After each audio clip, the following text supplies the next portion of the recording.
I say, hello friends, how's it going? Welcome in, happy Ripped Shirt Day for sure, good old Ripped Shirt Day. Hope things are good for you out there in viewer land. Yesterday was the first day of teaching, and so I have teaching stories for you coming right up. Today's a no teaching day, so it's a work from home writing day this afternoon, as well as my once a week Japanese lesson. It's Japanese lesson day. First one in a little while. I'm looking forward to that, and I got some homework to do still. Japanese homework, must do this afternoon. I'm the worst student ever. I tell my students, hey, do your homework a little early so you have time to read through it and think and make sure it makes sense. I'll be doing it at 2:30, though my class is at 3. Very, very good. Paul Harvey, thank you for the resubscription for 34 months. My goodness. And then also Grulon, thank you for the ongoing subscription. Now a total of 18 months. Really appreciate the support just as we're getting started. Slivers, hello, good to see you. Hello, Jim Iconius.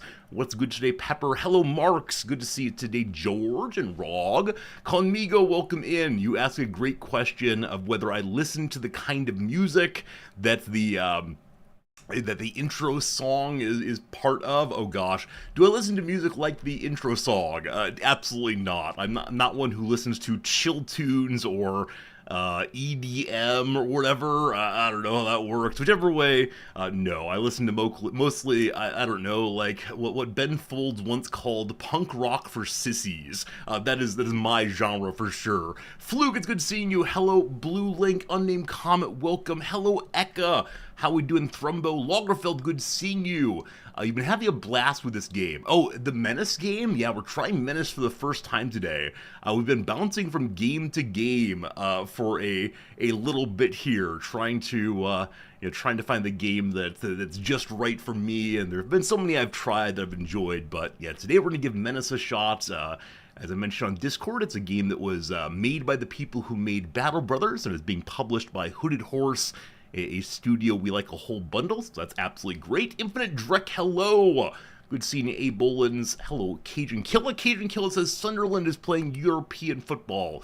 Congratulations. Exciting to see one's side, one's team succeed in a big way. I'm just happy that Wrexham get to play in the championship again. Like I said, this past season, my goal was 12th position. We made it up to 7th. That's pretty darn good indeed. Lovely seeing you today, everybody. This is a case where I'm a millennial, where the modus operandi in university was doing homework at the last minute in a computer lab. Drek, you're not wrong. Now my day-to-day homework I was pretty good at doing right away. But like the big papers, I would let them stew inside of me and then dump it all out at the last minute in the computer lab indeed. I do remember many very, very late nights finishing a paper at 4 a.m. and sending it on in, or finishing at 4 a.m., printing it out and taking it to class only 3 or 4 hours later. But yeah, when it comes to my actual work, I tend to do a fairly good job with that, but the Japanese lessons I'm enjoying, but Japanese is a hard language. I've said that a number of times. It continues to be true. Though I understand the basic grammar of things now, it is challenging to have all of the words, of course, and to remember, what word means but, what word means because, which of the words is why and where. Like, just these words get kind of confused. Because I remember them more based on sound than based on a fuller meaning, which is not great. It's just because I don't have enough words to put together and make a whole language. Instead, it's kind of a, deposit a coin and the resorty bot says Doko desu ka or whatever comes out. Is this a case where doctors the worst patients, teachers the worst students? I mean, anyone who has worked as a chair or coordinator or dean will say that kind of thing. That teachers are very, very bad students because we have all the tricks figured out, and so things get done, but at the last moment often. And that's okay, that's okay. Good news for the household. Noms is going to the doctor today. She's had a lingering cough that has degraded each night, led each night to a terrible coughing fit. And it's happened for enough nights in a row, and she's felt awful enough at bedtime, enough nights in a row. This afternoon, she's actually factually going to the doctor, and I think she has bronchitis, based on Dr. Resorti's understanding of the world, but Someone with a stethoscope can probably hear better than I can. So I love that Jim said, "Oh, good," after a while, because it sounds like I said, "Hey, Noms probably has bronchitis," and Jim went, "Oh, good." I realize y'all are celebrating for her going to the doctor, but yeah, I really hope it's the case that she gets an easy treatment. Now, with that said, I don't know what treatment there is for bronchitis if one is has it for viral reasons. And I know if it's bacterial, then antibiotics and so on, but past that, if it's just viral, I don't know, maybe steroids, who knows, who knows. Now, with that said, I also do have a bit of a cough that is continuing. And so I've decided that if she goes and is given medicine, then I will also go and get medicine tomorrow. My cough's not nearly as bad as hers is.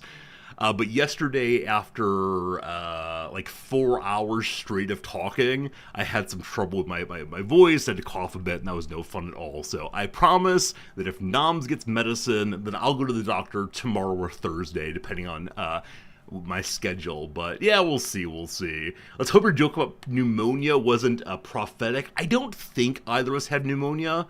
The sounds of dismay are fairly high in the lung structure up there what I take to be the bronchial tubes. But we'll see. Either way, I'm not a real doctor, so what do I know at all?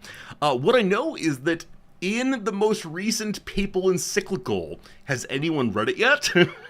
I've gotten to the first 2 sections. I always love seeing what the popes put together, as popes are one of these philosophers in the world. They're people who spend a lot of time thinking about ideas and presenting what their tradition holds dear and how their tradition adapts its thinking and applies its thinking to the world situations. And so the Pope put out a big old essay, book, encyclical on the topic of AI and humanity in terms of what AI systems mean for work, what they mean for ordinary life, what they mean for human relationships and the concept of humanity and all the rest. And it's some really interesting thinking that I look forward to understanding more fully. You understand it's very provocative. So the big complaint in the English language Catholic community, those people who care about these things, is that in English, the Pope says that the just war tradition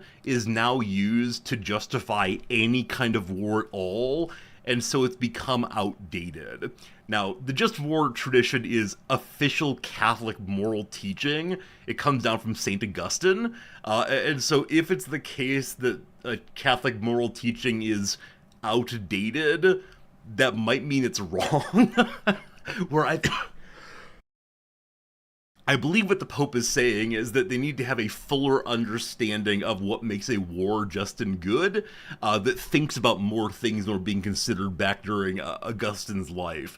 So it's not that it's useless, but instead it needs to be understood in its fullness. But yeah, this is one thing I do not like about folks reading the papal doctrines themselves and like offering commentary, is it becomes like hot takey as anything else in the world, and so like the hyper focus on one word and the whole darn things seems a little ridiculous. Now that said, I'm not sure if you heard about the most exciting part of the encyclical for everyone in the entire world. And you might say, oh come on Resorti, I'm not a Catholic, I don't care about ideas at all. Why would there be anything exciting in the encyclical? My friends, he quotes Gandalf. I'm not making this up. Midway through, the Pope talks about the burden of doing the right thing, the burden of finding good and trying to make the world a better place, and he says, to quote J.R.R. Tolkien, in the voice of one of his protagonists, da-da-da-da-da. I think the Pope considers it unseemly to say, like Gandalf tells us, but does directly quote Gandalf, and I think it's fun. I mean, of course, it's the case that throughout history, philosophers and popes have quoted from many other sources.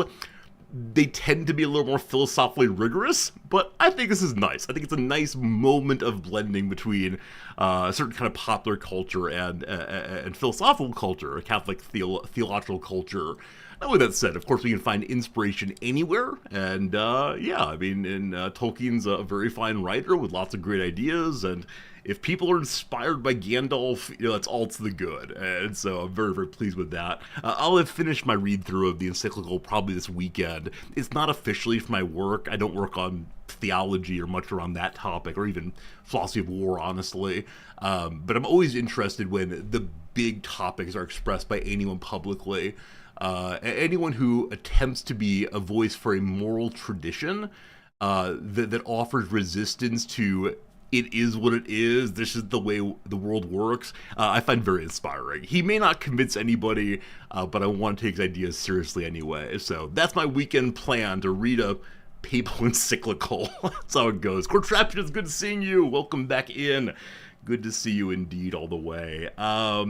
Quick check-in on the bookstore fundraiser. They're within $500 of pulling off their 5 million yen bookstore fundraiser, and they need that 5 million yen to open the store, and they have like 60 hours left, and it's gonna happen. That's so exciting. Like, for a while there, it was sitting needing $10,000-$12,000. And this is how it goes for most Kickstarters, apparently. The slow process of of getting people to believe in a project and if they want to contribute to it. And I know some of you have contributed to the Kickstarter, and it's been such a joy. So I'm almost certain that it will finish up, if need be at this point, with $500. Noms and I will go ahead and step in and give that money to make sure it finishes. But again, thank you to everyone who supported and helped. And Infinite Drek is Democracy Manifest. Infinite Drek, thank you for the 5 gift subs. That's right, gift subs. The P, not an F. Gift subs, rather. I appreciate that very, very much indeed. And yeah, that money will go to the bookstore. I'm gonna wait until the 15th I was gonna wait till the 15th to give this money. That's when it pays out to me, but I'll go ahead and give whatever's been given later today. So, Infinite Drek, thanks for helping the bookstore get closer and closer. And once it's finished up, I look forward to taking pictures for you all to show what the bookstore is gonna be. And maybe next time anyone's in Tokyo, I'll direct you to check out the bookstore, and that should be a great thing. Infinite Drek, actually, I recently purchased Peter Thiel's books, and I've been listening to his speeches and so on. I don't want to discuss this right now, but I think that never mind. Peter Thiel's an interesting figure in the world today. Anyone who takes time to write philosophical arguments should be taken seriously.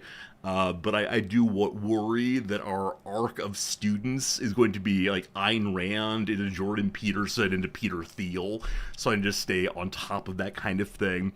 Anyway, speaking of students, yesterday, first day of teaching for the semester, a really nice thing happened in my first class, which is as students came in, probably 5 or 6 of them already knew one another, or already had, hey, you were in this class with me before, and hey, remember that good time we talked about whatever.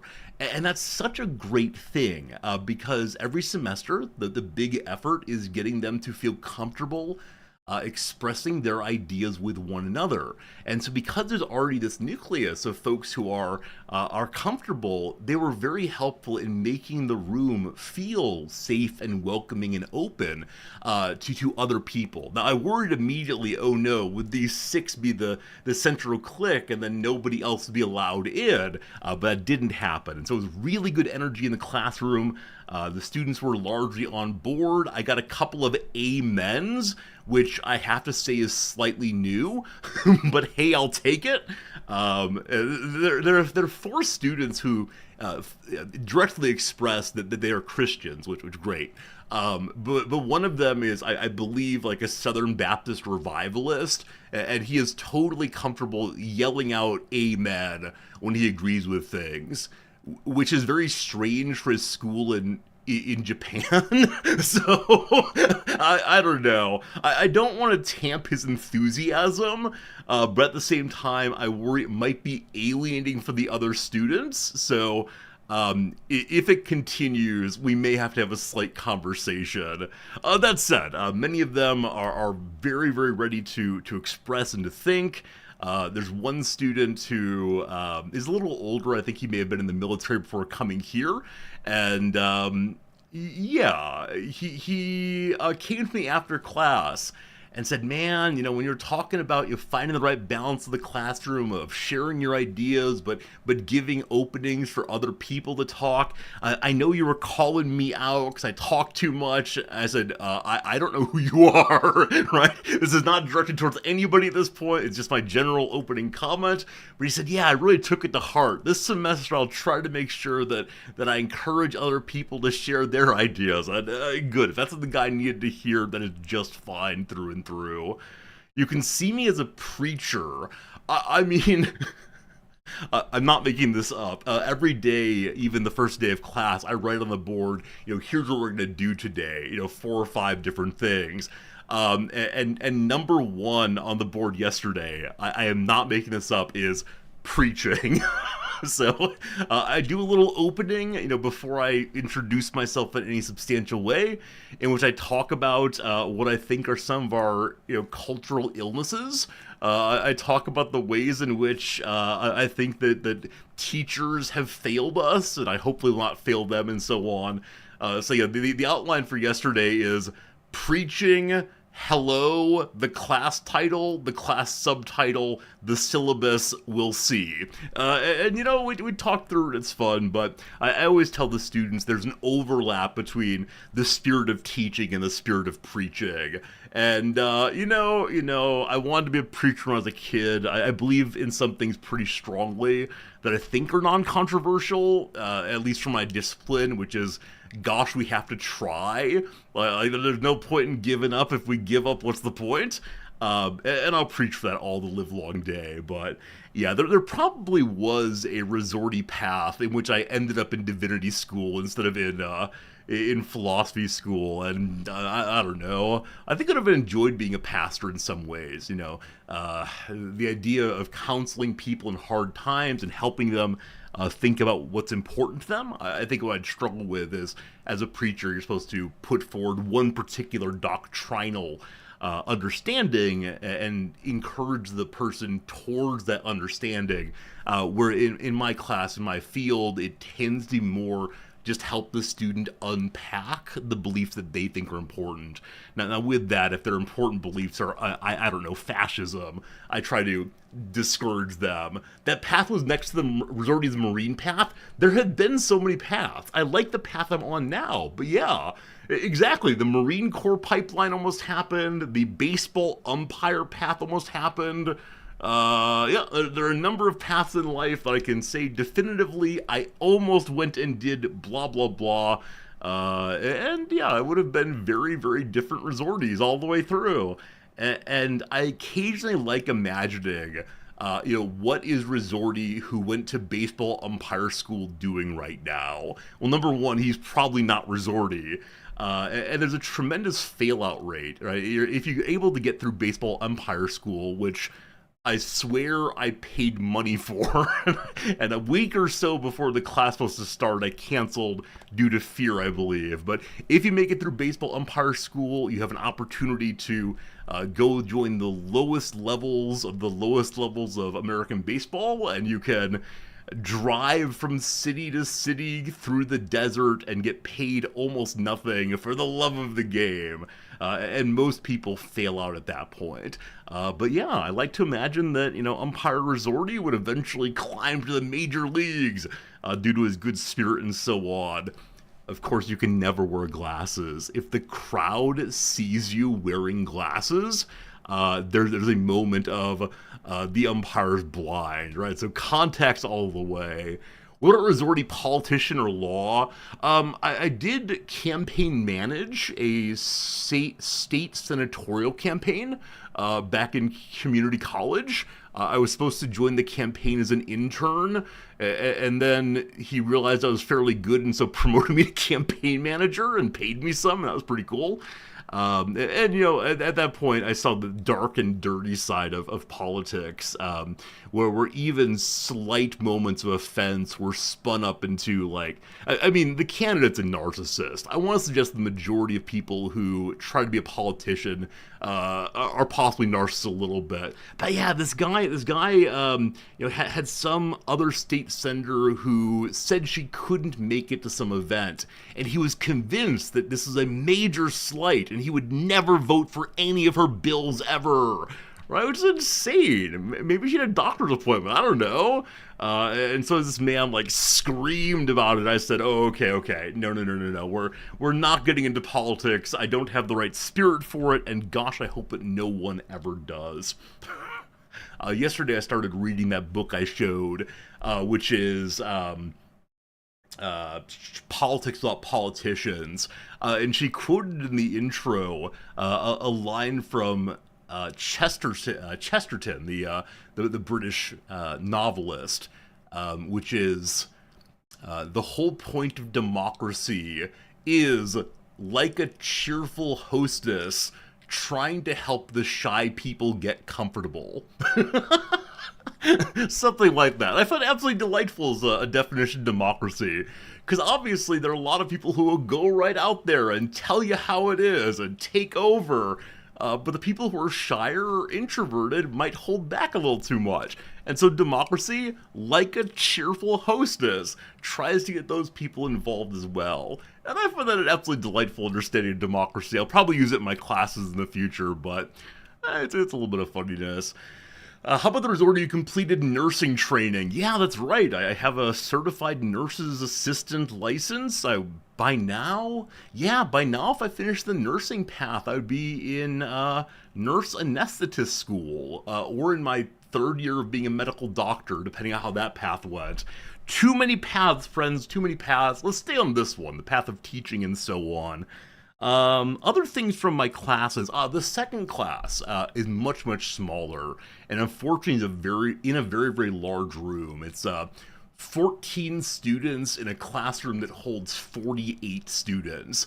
And so when I came in, the students who were already there had done the thing, which is they had set up in a border of the classroom with nobody up front with me, but instead all around the outside. And so, obviously right away I said, look, I don't want to shout. There's no reason to be right way out there. Would you mind coming on down front? And somewhat begrudgingly for a few of them, they came on down front. And I don't know. I don't know what the issue was. Is it just a feeling of a desire for isolation? Is it the thought that I'm going to look what they're doing on their computers?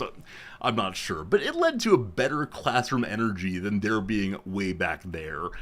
And of course, part of it is, if you're used to a class in which the instructor lectures, just talks on and on, like I'm doing right now, then it doesn't really matter where you sit, right? As long as you can see the PowerPoints and take some notes, maybe that's fine. But in my class, we're talking about stuff. We're engaged and we're having a good time.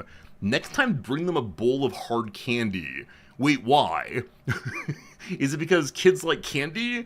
Or is it that I'm increasingly becoming an old man whose favorite treat is hard candy?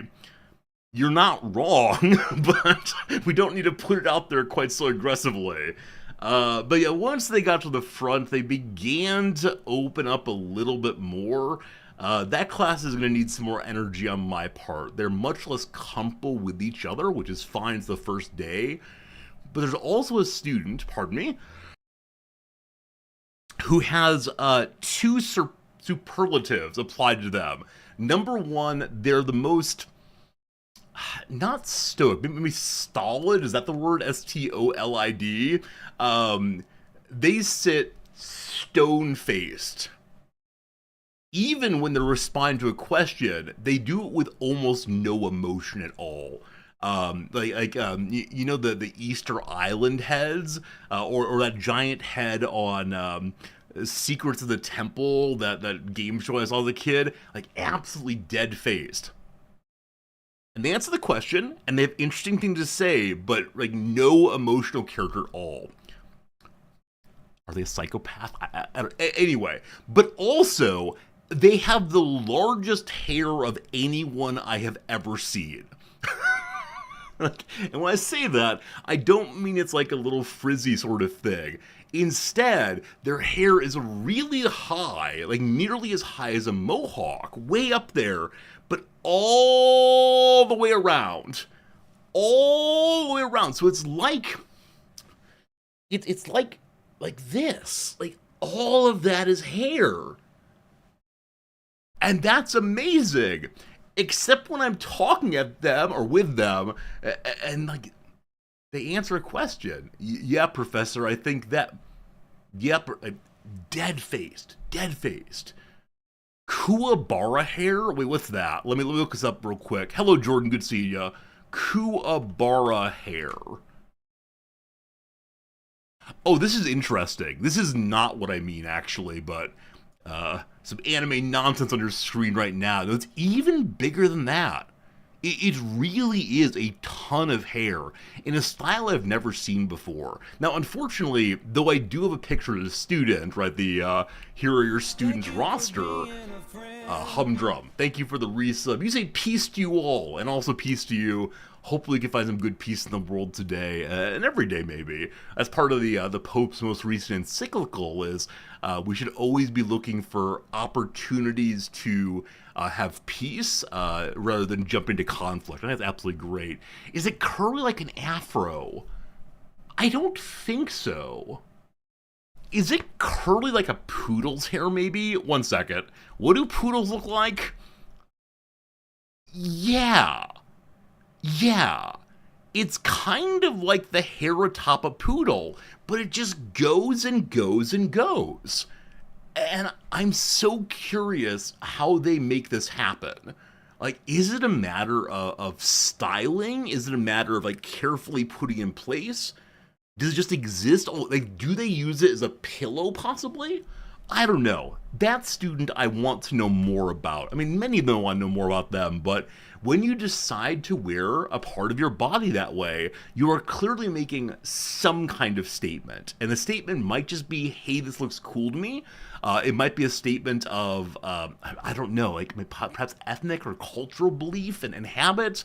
It might, I don't know, but it looks really cool, but it's absolutely huge. So at some point, I might ask them if I can take a picture from behind just to see the mass of it. That'll require us to have a better relationship. So we'll see how it goes, but first classes all went pretty well.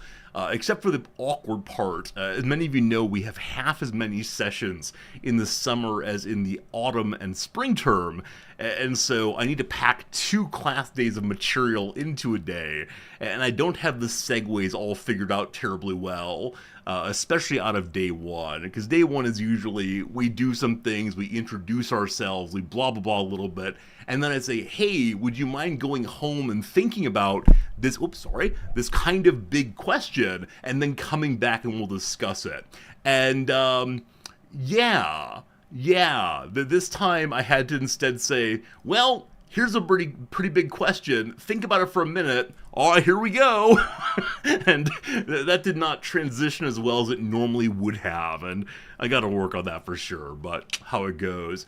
If any of my grandparents died again today, I have had 1 student so far whose grandparent died. I've had 3 students in one class and 2 in the other who have not shown up with no notice.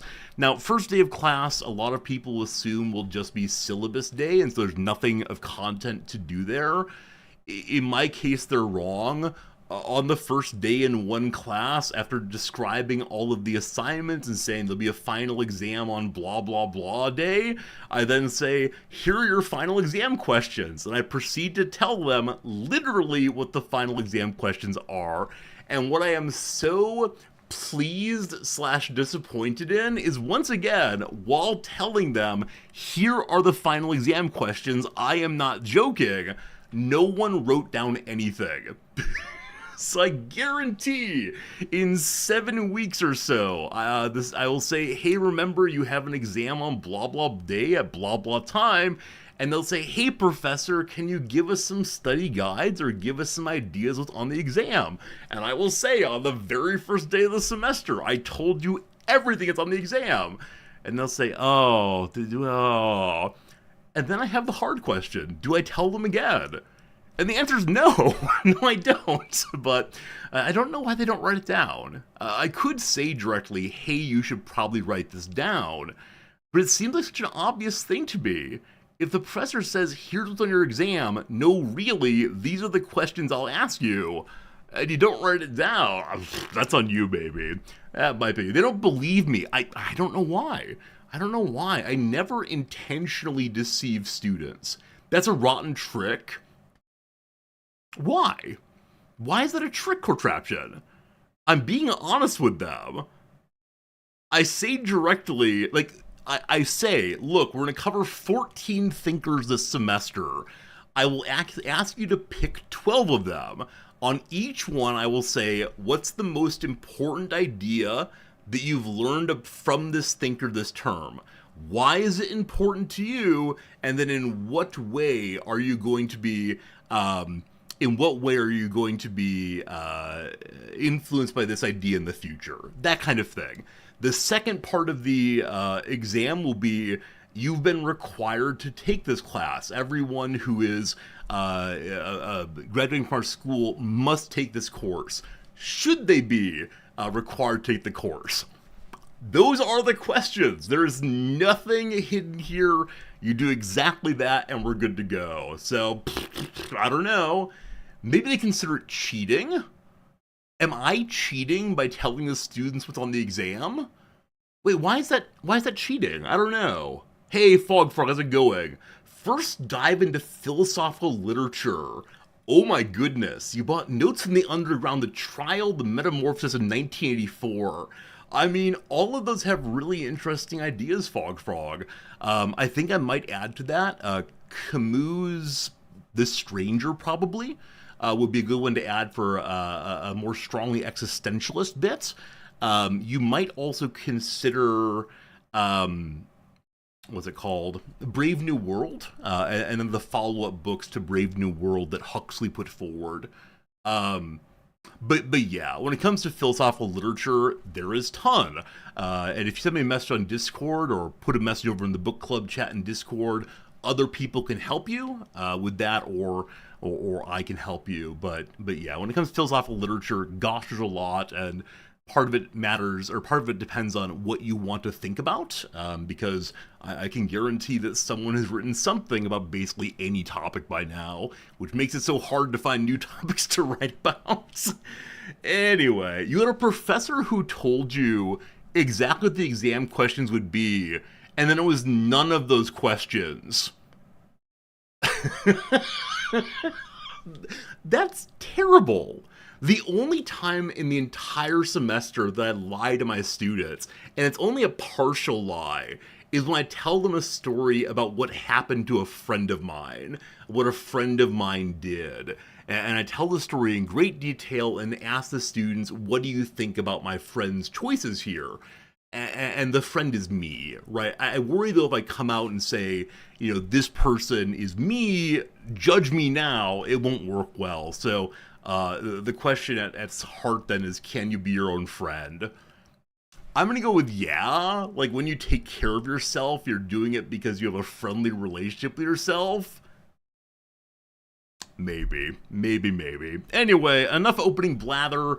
I'm sure I had more I wanted to share with you, but I've forgotten for right now. Let's do the word of the day and see what is what. The word of the day is sacrosanct. Sacrosanct. Sacrosanct. Sanct? I don't like that noise. How do we say it? Sacrosanct. Sacrosanct. Sacrosanct. I was close. Anyway, this is a word that you're almost certainly going to find in a fantasy novel when thinking of paladins and so on. Sacrosanct is a formal word that describes something too important and respected to be changed or criticized. It can also mean most holy or sacred. While the family's new matriarch aimed to maintain the familiar traditions of the holidays, she did not consider the details of the celebration to be sacrosanct. Okay, so you can modify it a little bit, but keep it generally the same. It's not like a holy ritual that must be done in just the right way, or the magic doesn't happen. I absolutely love it when my students, will say things like, I don't believe in rituals, I don't believe in supernatural things, I don't believe in tradition. And then I ask, what would happen if you went to a marriage ceremony and the bride and groom ripped off their clothing and stood there naked? And they say, ooh, no, that's not a good marriage anymore. Bad marriage, bad marriage. So there are some things they're raised to believe are sacrosanct. Yeah, but usually things like marriage and so on. Funerals with dancing. They don't like those either, even though some cultures do it, of course. Did you know, contrary to the beliefs of some, language is not sacrosanct. Rather, it's the subject to constant modification based on the needs, experiences, and even whims of those who use it. The Merriam-Webster taking a strong anti-prescriptivist view today. Take the word sacrosanct itself, which likely comes from the Latin phrase sacrosanctus, meaning made holy by the sacred rite. There's definite semantic softening from that to the too important or expected to be changed or criticized meaning of sacrosanct. You'll think, for example, of the transubstantiation ritual in Catholicism, right? The account is you take this ordinary wafer, right? You take this ordinary piece of bread and you gesture in particular ways and say particular words in a particular place, and it becomes something else, right? That ritual done correctly by the correct person, something really important happens. And yeah, it's been softened here away from the truly religious meaning, I guess. But holy moly, has sanctus led to a bunch of other English words with a truly pious flavor, from saint and sanctimony to sanctify and sanctuary. Sacra, meaning a sacred rite, source of the sacro and sacrosanctus, is no slouch either. Living on an English anatomy is the name for our pelvic vertebra, a shortening of os bone sacrum, which translates literally as holy bone. There you go, holy bone. Do people actually use this word? I believe I used it in my dissertation. It's the kind of word I would use in a negative connotation mostly. We ought not consider our tradition sacrosanct, that kind of thing. But yeah, it's a word that is used sometimes. It's not super common, but sure, absolutely. Here we go. Fill in the blank to complete a word that describes something, like a law or right, considered too important to be ignored or treated with disrespect. Inviolable, something like that. Cannot be violated is the answer today. Is that right? Inviolable. There you go. Inviolable. Excellent. Secure from violation or profanation. I like the word profanation. That feels pretty nice to say. Profanation. Yeah, the F rolls in a way that I'm not used to making in my face. That's good. Friends, word of the day over in the lookups. Cavalier is word one, meaning what? Reckless. I'm sure it's related to horses. Fascism, yep, is still up there as always. Enclaircissement. Éclaircissement. What does this mean? Clearing up of something obscure. Oh, it's too clear, I see. Éclaircissement. Éclaircissement, a word I will literally never use. French is the devil. OG, what? Inviolable and superior. What? Okay. Friends, we come now to our trivia game of the day. I wish you luck in getting all of the points collectively. Question number 1. Angel Blank by Daniel Kraus and The Moon is Blank by John Steinbeck. I don't know either of these. What directional word fills in the blanks in those titles? North, south, east, west, up, down. Angel up, angel down. I like the word down here simply for the assonance. Is that the word for it, maybe? It sounds nice together. The moon is down. Hey, there we go. I must have heard this somewhere. I don't know why. Yeah, I'll take it though. Arts and culture 3 point, always good. Question number 2, consumer stuff. This year, the website First Classe wrote an article on the logos of Hermès and Burberry to celebrate the Chinese Lunar Year of what animal? I send out postcards every year to you all that are to celebrate whatever year it is in the Japanese/Chinese year. Was this the year of the horse or the year of the dragon? Hermès and Burberry. So logos is word, meaning, rationality, etc. I think this year was horse. There we go. I remember this in particular because this year's postcard, at least half of them went out, had a giant horse head in the middle of the postcard that in many cases I tried to write around. But there you go. The postcards are actually good for something. Question number 3 from Entertainment.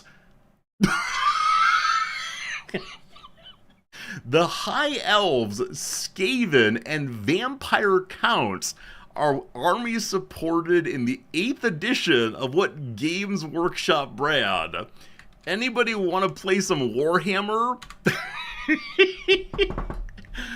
Feels good, man. Feels good, man, indeed, when we get one that really is right in our wheelhouse. I suspect the majority of us would get that one for sure. As always, I have a brief moment of, is it hammer, is it craft, is it hammer, is it craft? But there you go. Alright, social sciences. The EMS, or EMS telegram, was intentionally leaked and edited by what politician who established the world's first state-sponsored retirement system? I have no idea. World's first state-sponsored retirement system. EMS. EMS. I think it's EMS, not EMS. And I wonder if the person's name begins with an M. The letter M.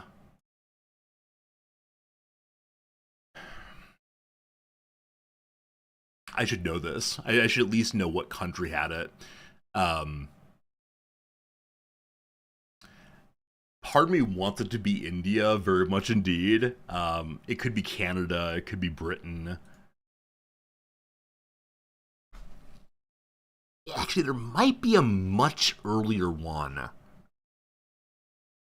No, but if it's Telegram, it needs to be, what, the 1800s, the earliest? Whoops. I have no idea. Whose name starts with an M that I know of? Mr. Yeah, I got no idea. I'm saying Roosevelt, but that's fine. The Berlin Conference and... Oh, it's our buddy! The Berlin Conference and subsequent scramble for Africa were brought about by what Prussian, who was forced to resign by Wilhelm II in 1890? Is it really Otto von Bismarck? I did not know that. Yeah, quite a few of you knew that. Good job on your Hearts of Iron and Victoria play, as always. Otto von Bismarck. First one is Prussia. Huh. Why was it called this telegram? Why is it called that telegram? Yeah, I was thinking it could be someone in India, but here we go. Emser. Friends, does Emser mean anything here?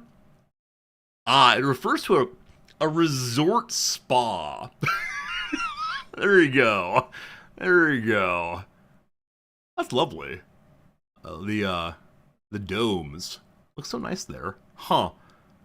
Alright, so the dispatch from Heinrich Obken from the Prussian king's vacationing site describing demands made by the French ambassador concerning Spanish succession. I'm sorry? Wait, maybe I misunderstood something. Oh, I think it's just the case that this person or this country also had a state-sponsored retirement system. So the telegram itself had nothing to do with state-sponsored retirement systems. Anyway, very good. One more question. Science and nature, here we go. The much older Odyssey orbiter was used to observe what device when it arrived at the Bradbury landing site on August 6, 2012? Is it the Mars rover? If it's not the Mars rover, I don't know what it is, honestly. So let's see. Our little buddy out there. Oh, no. Okay, very good. In 2021, Perseverance joined on Mars. Perseverance was joined on Mars by what six-wheeled robot whose many soil tests have yielded unexpected amounts of water? So it is the case that I'm thinking of the creature out there, the being out there, the little robot. I don't know what its name is, though, unfortunately. Mars Explorer? Mars Little Buddy? I actually don't remember the name, so Mars Little Buddy it is. Despite its name, what robot that explored the Gale crater has yet to kill any cats? It's the Curiosity. The Curiosity. Alright. I'll take it, unfortunately. Very well. I think you have Pathfinder. Oh, am I actually? What does Mars rover lead me to? Okay, so there are 5 of them. And so I was imprecise in which of the 5 it was. I'll accept my negative, awful points there. There's, of course, the XKCD that many of you know about. One of the most, dispiriting ones of all time. Little buddy going around, celebrating, 90-day mission. I gotta go home in 2 days. Maybe I didn't do a good enough job. Maybe if I do a good job when we come home. Oh no, the days keep going by. Oh. Despair. And this is why we are not allowed to anthropomorphize our robots. Also, in the encyclical today from the Pope, he argued in principle that AI cannot be intelligent or a person because of lack of souls, of course. We'll see how this goes. A lot of people have edited this one to have a happy ending, but it is a bit despairing. And you will recall that some of the rovers set up there are able to sing themselves happy birthday. And on the one hand, that's very cute, but it's also terribly, terribly dispiriting. Though I've had many periods of loneliness and even depression, I don't think I've ever sung myself happy birthday while sitting alone in my apartment. I don't know. They're also the size of an SUV. I need to forget that. It needs to be an adorable little buddy. If it's the size of an SUV, I no longer have sympathy for it. And I don't know why that is. I have no good reason for that, but I don't want to think about it anymore. Friends, welcome to the Redactyl. You need to put in a 6-letter word today to win this thing. Put any word you want to, and we'll discover the true meaning of this page right here. Good luck, everyone. Something is today, and is. Is it from an era? 4 eras. A capital word. There are 19 capitals. We got a city today, it seems. How about a he? There are 6 he's somewhere. I've never named a car. No, because I struggle to come up with a good enough name that I'm okay sticking with it. This is the exact same reason I've never gotten a tattoo, because those some ideas flit in occasionally. They're never ones I'll be comfortable saying, I'll stick with this forever. So no, I've never named a car. Yeah, never.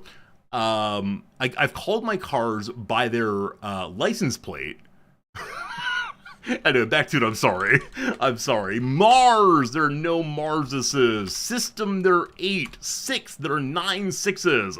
No 6-7 for you today, my friend. How about the word time? 10 times. Asia, there's but 1. How about the word large? There are 27 larges. How about the word Athens? There are 2 of those. Europe, we have 15. Ottawa, unfortunately not today. How about London? No Londons. How about the word state? 8 states. City, we have 112. Berlin, none of those, unfortunately. Bogota, None of those, unfortunately. Old Est, 24 oldest. It's one of the oldest cities in the world. There you go, happy to help. How about the word one? I did that myself, I'm sorry. How about the word border? Spelled that way, meaning a person hanging out? Nope. Border in the other spelling, unfortunately not that either. Carolina, there are none. Tirana, there are none. How about Dublin? One of those, well done. This is Sparta, none of those. The Vatican, unfortunately the Vatican. How about Troy? No Troys, unfortunately. Istanbul, one of those. Athens, I believe I did. London, no. Britain, no. In a different spelling, none of those either. Europe, we have 15. Mass, there are 2. Madrid, we have 4. Macedonia, sounds delicious. No, unfortunately not. Belfast, there are none. Rome, there are 3. Ankara, none of those. Friends, what cities are left? How about Lisbon? Hey, wrong. That's all we needed. We just need wrong here. Boom, done. Boom, done. No more questions, thank you. Well done, wrong. Lisbon, or Lisboa, is the capital and most populous city in Portugal, with an estimated population of about 500,000 people as of 2024 within its administrative limits, and 3 million plus in the metropolis as of last year. It is... I don't know how to say this in a way it doesn't seem ridiculous, but there are 500,000 people there. I am one person. I'm very interested in the affairs of another person, my wife. But when I start thinking about how many people are out there living their lives, meeting people, doing stuff, it's like thinking about an infinitely large ant farm. And I want to know all of the different ants and see them all at once, but I can't keep my eye on any of them. That's so many people. I understand like there's untold billions here. And this might be it. It might be that this city is just slightly larger than my the biggest city near to my hometown. Not the biggest, but a big city near my hometown. And I realize there are tons of people in Tokyo. But I think there's so many people in Tokyo, like 24 million? I can't think that high. But I feel as if I can think 500,000 more easily. This is probably false. I don't know. Maybe this is the desire to be omniscient. I just want to know what people are up to. Like, even the boring, mundane things I find so fascinating. Like, we have one life, what do we do with it? Things that are different than what I do. That's fascinating. Anyway, in conclusion, I've decided I'm going to become God. Alright, very good. It's on the Iberian Peninsula, on the northern shore of the river Tagus, or Tagus. The western portion of its metro area, the Portuguese Riviera, hosts the westernmost point of continental Europe, culminating at Cabo da Roca. Very good indeed. Alright, let's do 1 or 2 quick rounds of the old Rizdactyl and then get ourselves into today's game, Menace. Today's game, where am I? I am lost. Help, I can't find... Did I close that? No, here we go. Alright, currently in the big old pile of Rizdactyl items, there are 522 submissions that you have made. I'm going to go ahead and put the link in chat, because actually for the first time in a very long time, there are fewer entries in the hopper today than yesterday. This never happens, but there we go. Alright, I'm going to go ahead and do a random button. Let's see what we get. So I know what this is. I don't believe that we could get it in any good way, Cajun Killa. I'm going to go ahead and reject this one for being just hard to get. And I'll show you all what it is. It was the concept of payola. I don't think we could get payola collectively. It's the habit of bribing radio DJs to play your music more often. Payola. I'm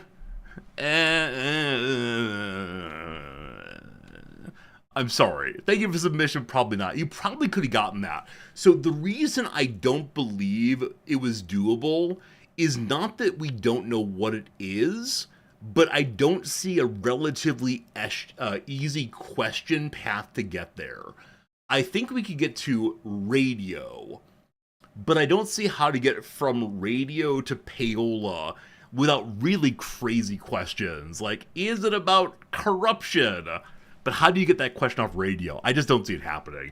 Anyway, Mr. Board Games, this submission is from you. This is a fine submission. Let's get it started, folks. Any questions you got? Yes, no, inform. Please ask, and we'll figure it out together. Is it USA-centric? It is not USA-centric. No.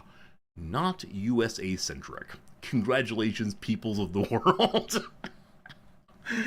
Oh, I know for some of you, if it's USA-centric, you have to get T. Is it a person? No. Can you kick it? Yes.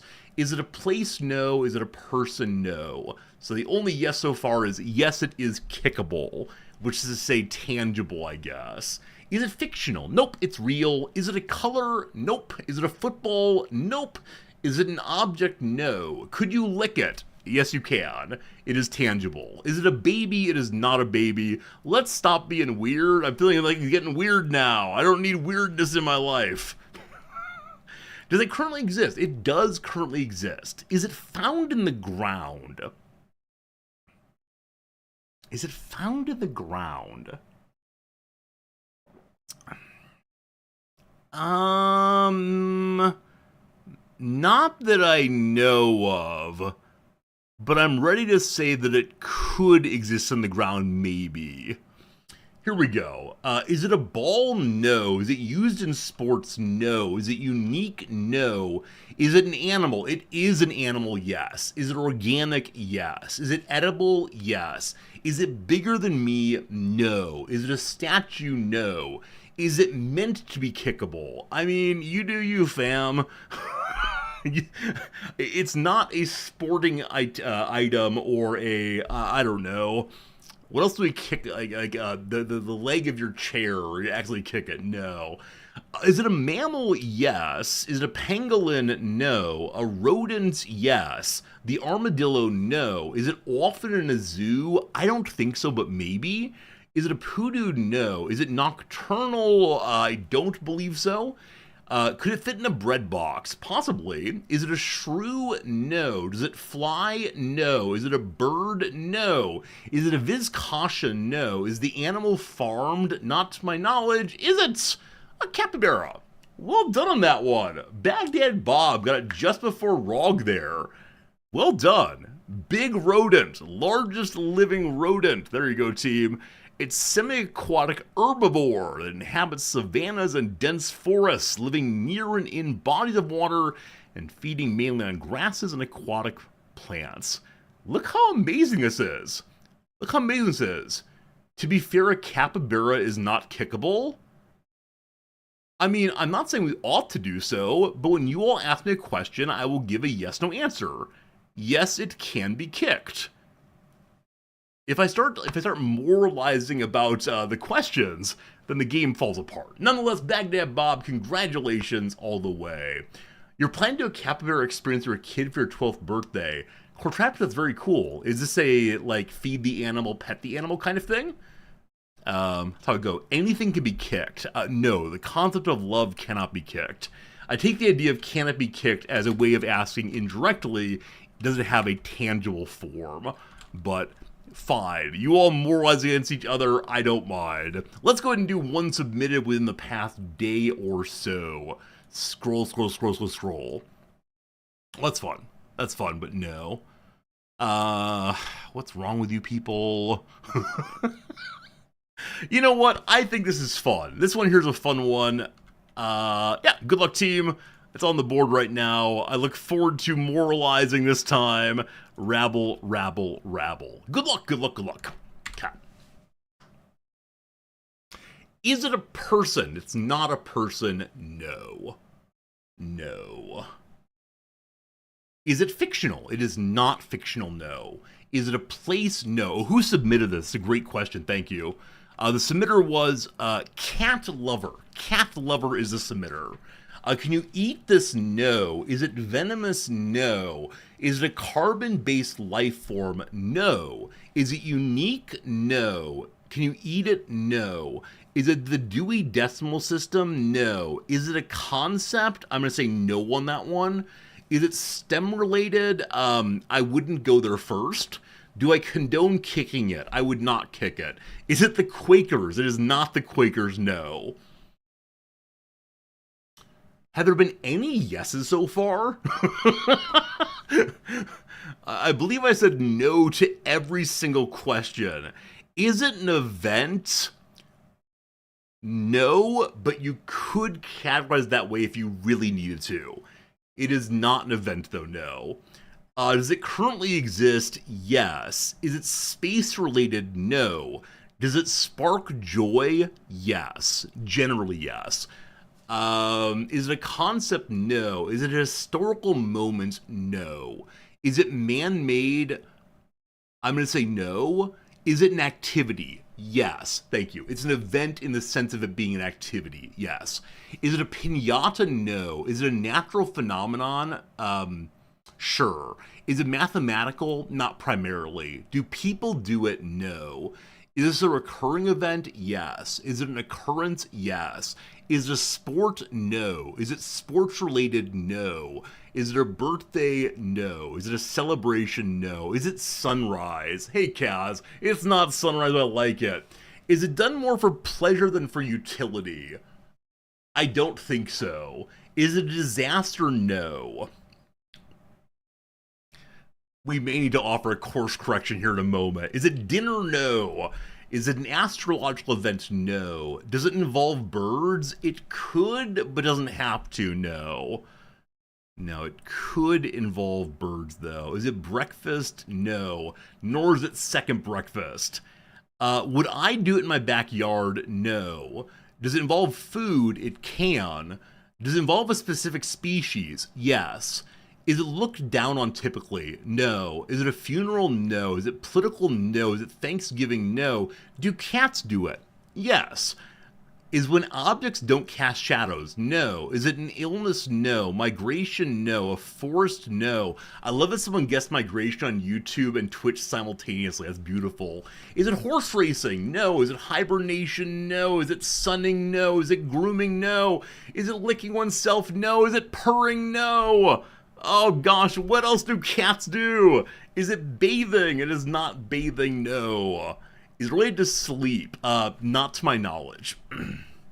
Scratching, it's not scratching. Coughing up fur balls, no. Is it meowing? There you go, there you go. Sir Me of Neptune got there first. It is indeed the cat vocalization of the meow. The meow indeed. Let's hear a meow. There you go, there's your meow. Yeah, it is the case that cats meow for lots of reasons. Now the question of is it man-made?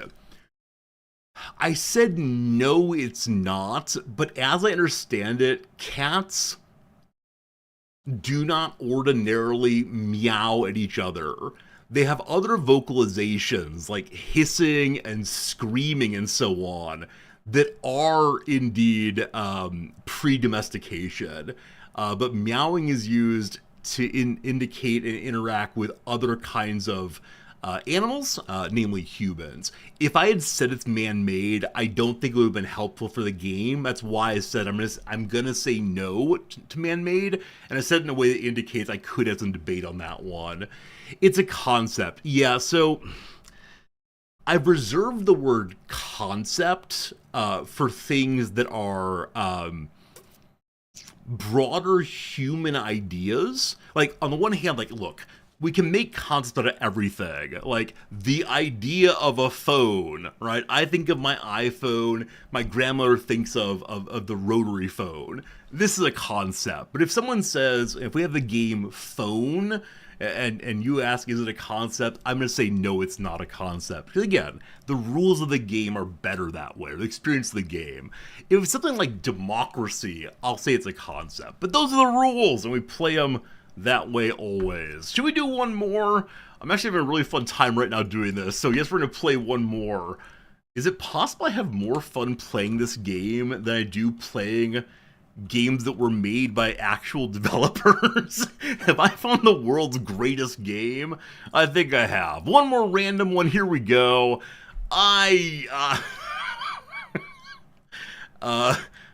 This one is going to be rejected because it is, we'll call it an adult theme. Not that I think this is not a real thing or worth talking about. Not on the stream, at least not this time of the morning. Alright, another one here. We're going to skip this one for right now, but it's a good submission. I like this, but it's too hard for right now. Haven't we done this one before? Huh. It's linked in a way that suggests it has not been done before, so we'll go ahead and do it, but... this is a submission from Obvious Plant. Obvious Plant, this one is yours. And here we go, team. Good luck and Godspeed. Any questions you got, ask them now. Let's see if we get this one sorted out together. Let's do it. Let's do it. Is it kickable? Yes, it is kickable. Insert your own judgments here where you should kick it. Is it a meow? No. Is it a place? No. Is it obvious? I don't think so. It'll take a little bit, but it is definitely gettable.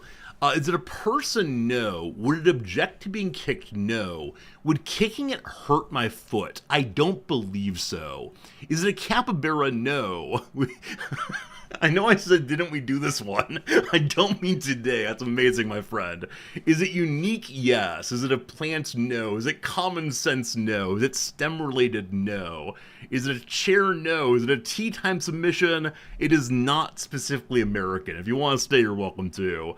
Could you throw it at a politician? I guess? Is it an object? It is an object, yes. Is it alive? No. Is it or was it ever living? I'm going to say no on that one. The answer may be yes, though. Would the Japanese eat it? No. Is it an activity? No. Is it an animal? No. Would people fight over it? Potentially. Is it a soccer ball? It's not a soccer ball, no. Is it a plant? It's not a plant. Is it man-made? Yes. Is it furniture? Pardon me briefly.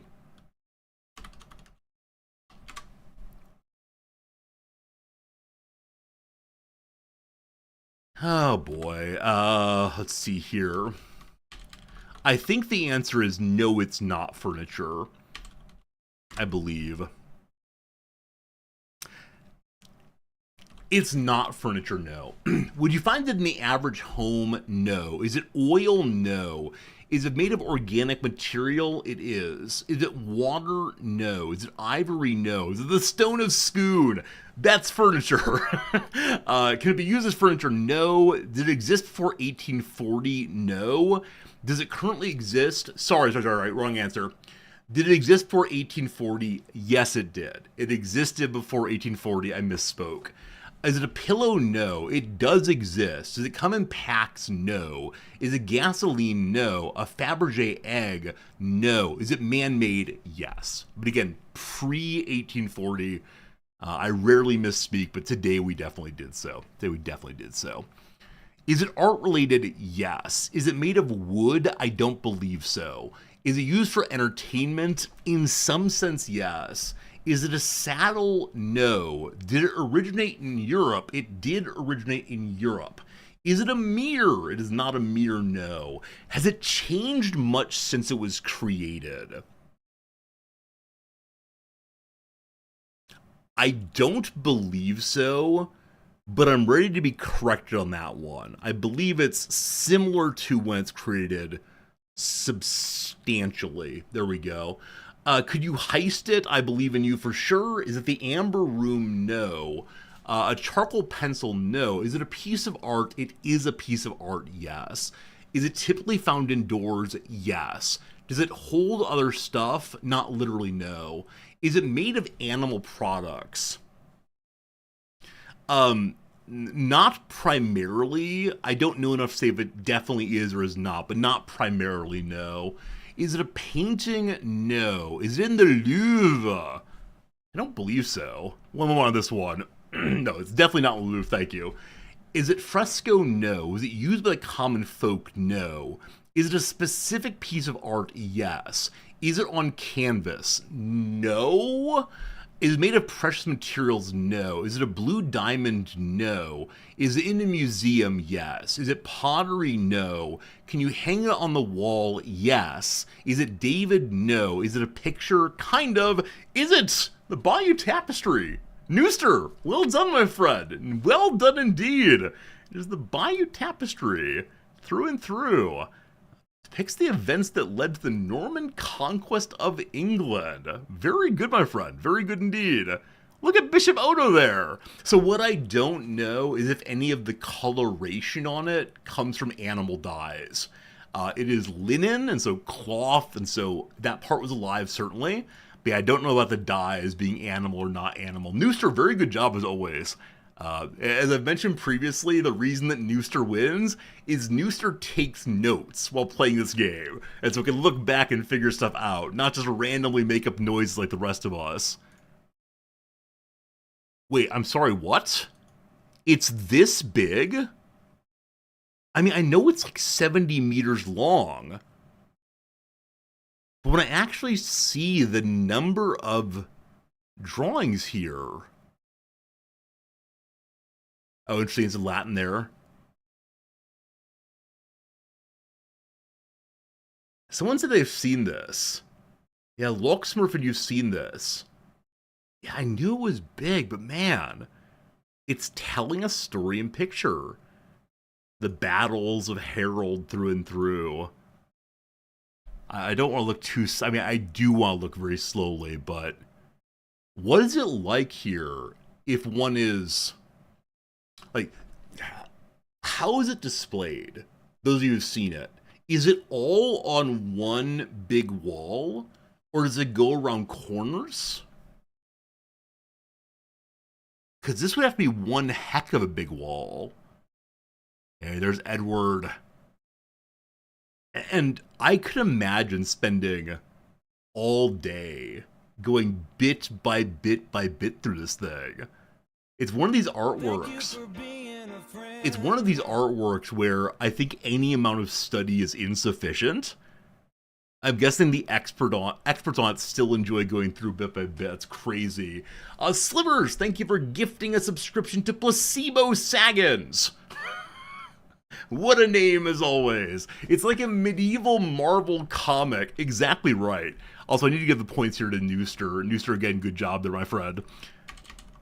It's in a maze in a museum. A maze? I'll go and pull it up in a second here. I want to see how it's displayed. It's in the British Museum, a place I've never been to.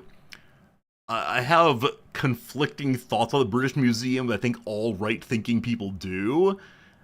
It's kind of probably a place I would go to, though. Oh, is this a seam here? Is something missing there? Maybe so. The shield is not naturally attached here to the rest of it. So I wonder if something missing, that's how it was originally made. Huh. Oh boy. Oh boy. Not looking so good for our friends, the invader, or the defenders of Harold. Oh no. Oh no. Oh no. And at the end of it, we get... Okay, it's damned at the end also. So is there not the completion of the story? It's in France? Oh, it's not in the British Museum? The last room is missing. Napoleon's army stole it. Wait, it's really in France? Oh, it will return. I apologize. When I was scrolling through, I saw British Museum. It is in France right now. Thank God that no one asked that. Also, how interesting that it's in Bayeux. How is this displayed, though? This is important to me. Tapestry display.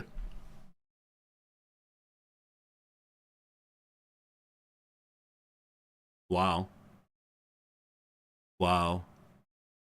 So it is on a very, very, very long window here. Wait, this is what will look like. So here's some AI fun.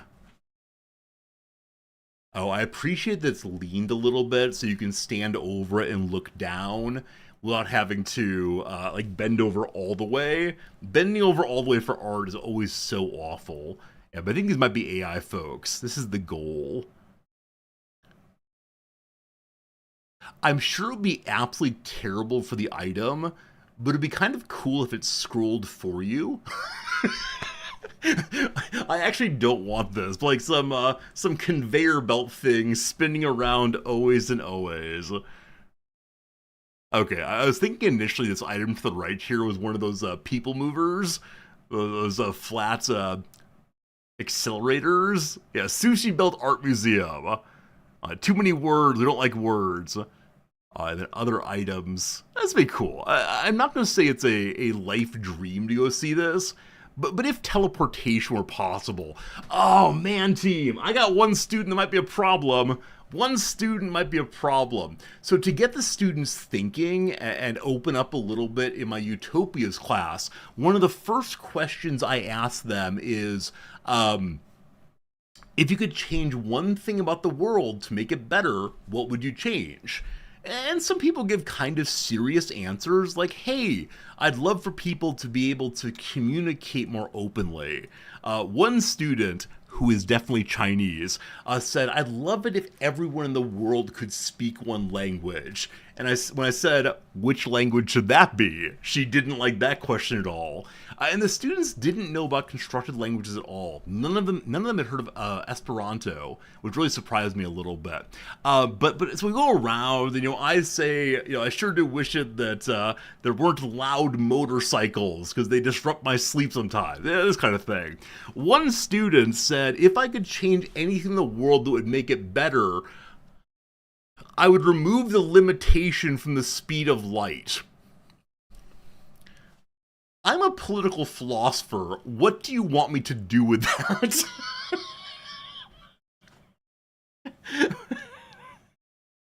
Exactly, Klaus. My response was, okay. And I pushed him. I said, well, why is that? And he said, I guess it would be interesting. And I said, like, is there anything you want to do with that? And he's like, oh, teleportation maybe. And I said, is it because you want to go see things and come back, like the Bayou Tapestry? He's like, no, not really. I don't want to see anything. I just want to see what happens. This student might be an issue. When one responds to questions that are sincerely asked with frankly ridiculous answers, it really throws off the classroom dynamic and somewhat throws off what I'm trying to do.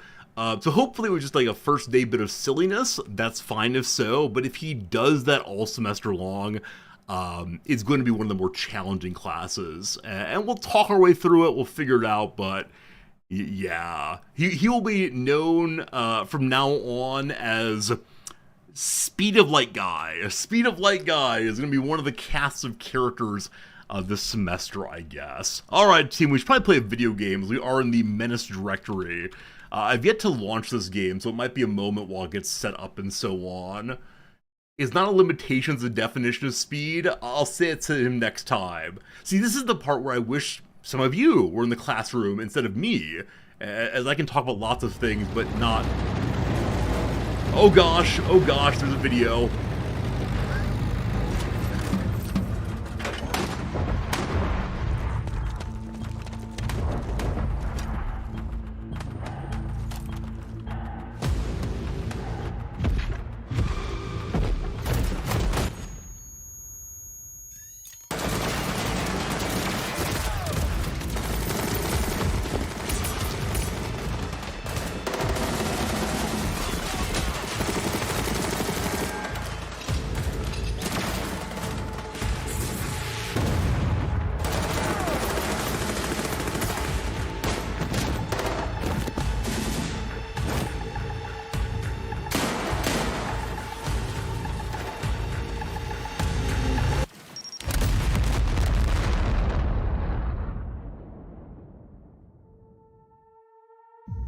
Cool? Oh, not cool.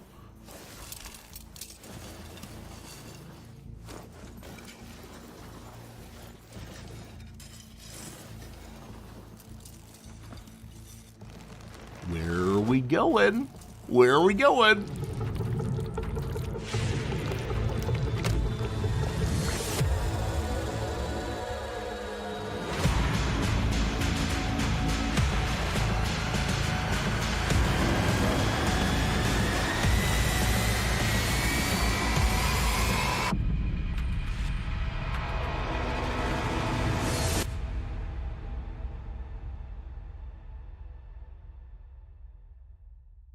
Okie dokie. Okay. For the first portion of that, I was thinking, man, I don't know what's going on here. There's just like a lot of explosions, a lot of Michael Bay action. I'm glad that towards the end of it, they introduced the baddies as an interesting character beyond just folks shooting and blowing up. But that's some like high power, high intensity, crazy, crazy stuff. Friends, we're going to get to the game in 1 second. Forcom, thank you for being a friend indeed. Thank you so much indeed. But I think one of you may have done a thing. I don't know who it was, but one of you may indeed have done a thing. Let me go pull this up real quick. Forcom, again, thank you for your kindness in being part of our community. But there you have it. Mike, thank you also for being a friend. After just about a month, 28 days or so, the bookshop has hit its goal. I've been pumping this thing, and I don't know if it's one of you or somebody else, but thank you to everyone who's given money towards the bookstore. It's actually going to exist. That is so cool. That is so unbelievably cool. And I don't know what happens next with it. But the woman who's running it, named Menace, is such a really passionate person who's putting herself all in to this, and seeing that she's going to have the money necessary to make what's going to be a really interesting, valuable, book-based community spot in Tokyo that does not smell like cigarette smoke is going to be really, really great. So again, thank you to everyone who supported this or even thought about supporting it. It makes me happy. They're trying to make it exist. Let's not get ahead of ourselves. It's true. But this amount of money, she gets the money to do what she wanted to do. This is an all or nothing campaign. So had she not made the 5 million goal, she'd have gotten absolutely nothing. And all of us who pledged money to it would have been so unbelievably disappointed. Have they consulted me for labor and philosophy? Drek, they don't need to. I went in there and they had a whole bunch of Verso texts, the largest independent radical published house in the English-speaking world. She also had copies from Haymarket, which is one of the largest leftist publishers in the world from Chicago. I bought a copy there of Zizek's new book, a copy of Microactivism. She is into some very, very cool stuff, makes me happy. She also has fiction books. She also has just a ton of really cool stuff. Now, the interesting question, and I don't want to go too much into this right now, the interesting question is she had a stretch goal.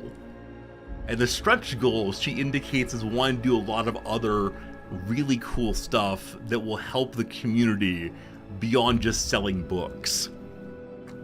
And Noms and I are wondering, if someone were to help her reach the stretch goal, would she possibly take on investors to own a portion of the bookstore and help her make it what she really wants it to be? We'll see. We'll see. We might be emailing her in a few days to see if she wants to have a deeper and fuller relationship between old Resorty and old Noms and her bookstore. We'll see how it goes, but I'm very excited it will exist in the world, and we'll discuss that more in the future as time goes by. Alright, welcome to the early access of Menace. At Overhyped Studios, we are thrilled to present this brutal, turn-based depiction of sci-fi combat. So the trouble with this game, of course, is we need to not immediately compare it to XCOM and Xenonauts and so on.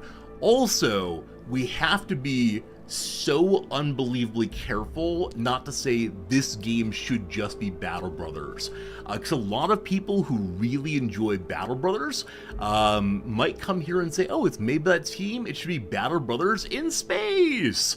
In the same way that, you know, when FTL Faster Than Light's company made another game afterwards, so many people went into it saying, oh, it's going to be just like FTL. And then it wasn't, and people were really, really disappointed about it. This happened also with what, Darkest Dungeon.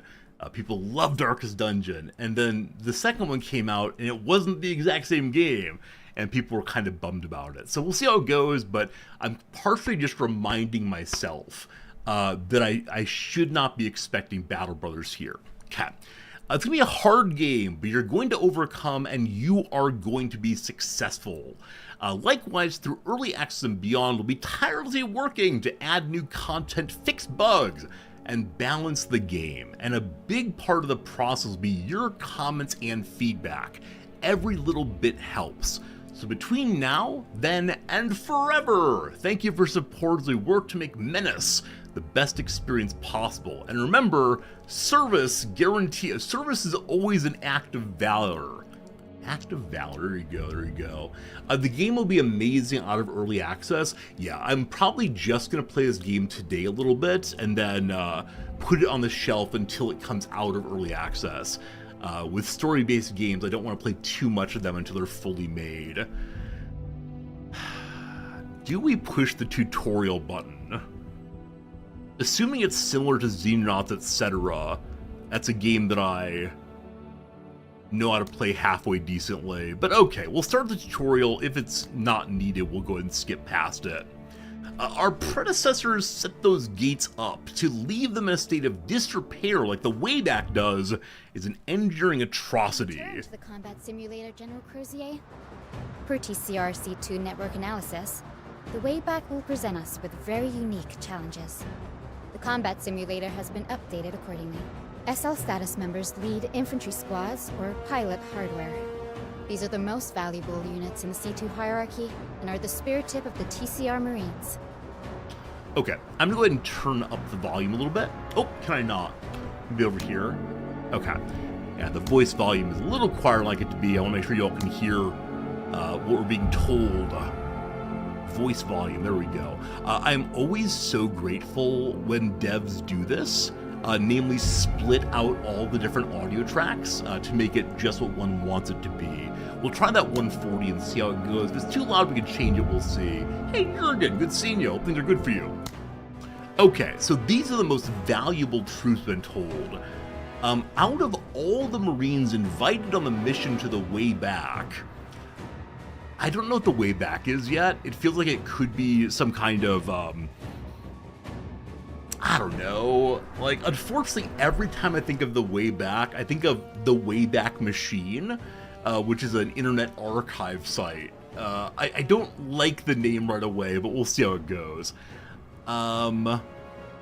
Pike was the most decorated and experienced. A Marine since the age of 18. He's experienced multiple reunification campaigns and given sublime performances in all of them. Instead of accepting promotions or even outright retiring, Pike wished to settle out the rest of his days in the most hostile operation yet. Got it. The background music can be a little bit quieter. Okay, let me go and turn down a little bit. Thanks for that note. It's always very appreciated. Okay, so Pike is unhappy that we're not moving yet. I'm sorry I'm talking.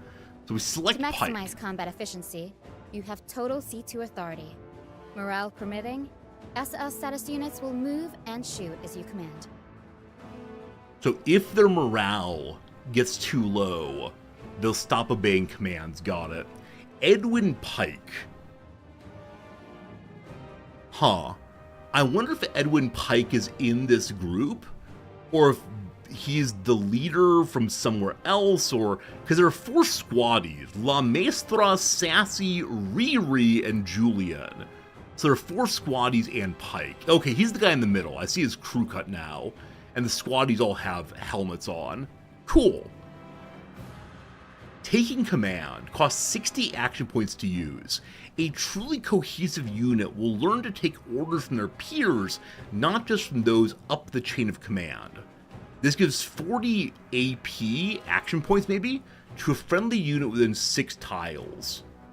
It will not end the skill, or sorry, not end the user's turn. I wonder if he can buff himself. Anyway, move here. Double click and move. Before you get into any firefight, you should carefully survey the battlefield and look for routes dominated by cover. If cover is unavailable, look to the use of smoke grenades, pre-bombardments, and other tools to keep your units safe. Pre-bombardment. Is that number 2 here? No, this is a Marines button. 2 Marines somehow. Pre-bombardment, those new to us. We can see they're wearing tactical armored plate suits. Oh, there's so many things to see in this game. So I'm told to scout ahead and look for any dangers. I see no dangers. Let's go. Nothing will keep your units safer than killing the very enemies that wish them dead. Okay, so we have a group of Reds here. So it's strange it doesn't tell me how to shoot things. Do we just click? We right-click, it looks like. No, we don't. Who, sir? How do I attack? Oh, T is 1. So push button 1, and then get shooting. You can aim lots of places. Let's aim right at them. It's called a salvo against pirate scavengers, a loose group of outlaws armed with various weapons and possibly under the influence of illegal substances. Oh, that's kind of loud. That's kind of loud. The human body can be durable and resistant to TCR enforcement. The human mind, however, is often weak and easily manipulated. Suppressing enemies is vital to maximizing combat efficiency. Alright. Alright. That's not a bug, but should I offer some feedback anyway? Because definitely the increased voice volume is louder or quieter than the I am shooting button.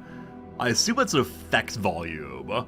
Yeah, if anyone woke up from that or had your ears explode, I really apologize. I don't know, it should go down. A quarter of charity law enforcement called. Yeah, I'm sorry if the police bother you. Okay. For feedback and suggestions, use the Discord channel. Look here, you. Because of that, I'm not going to give you feedback, unfortunately. Okay, deploy by crouching your squad so they can use a special weapon. Push X. Who, Select sir? X. Killing an enemy and breaking their spirit is often a difference without a distinction. So, by crouching down, we can use the medium machine gun to discourage these folks.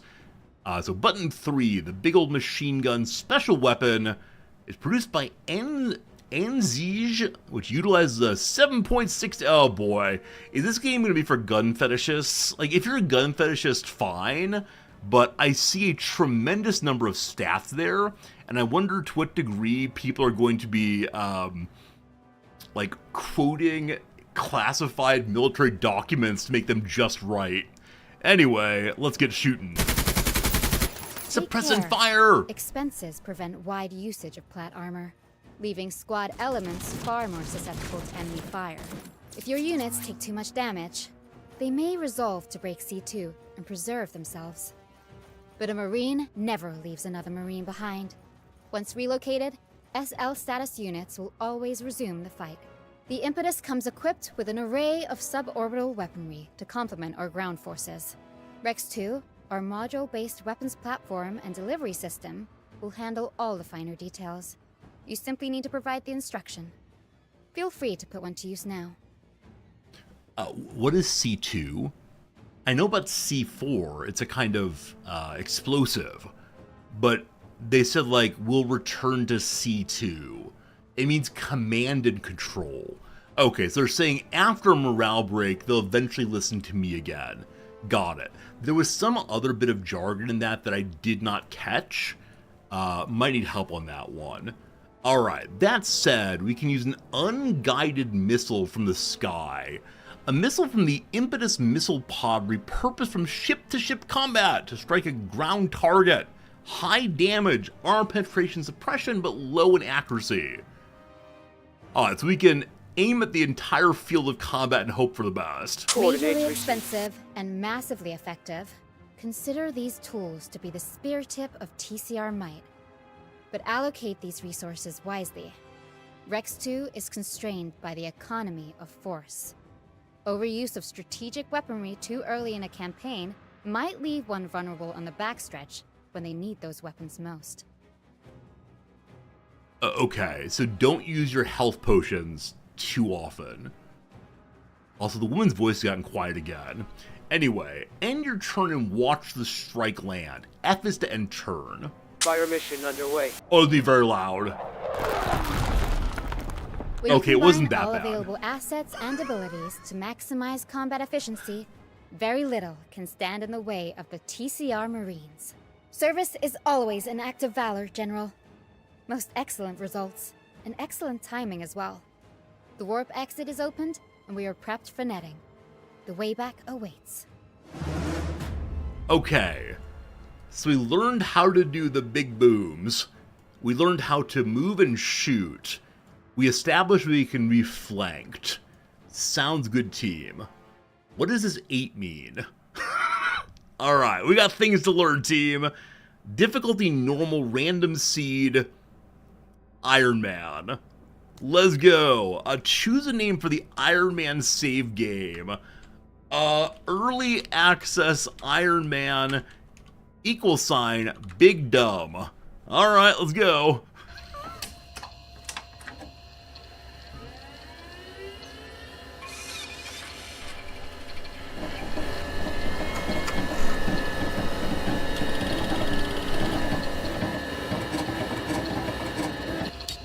Only winning move is not to play.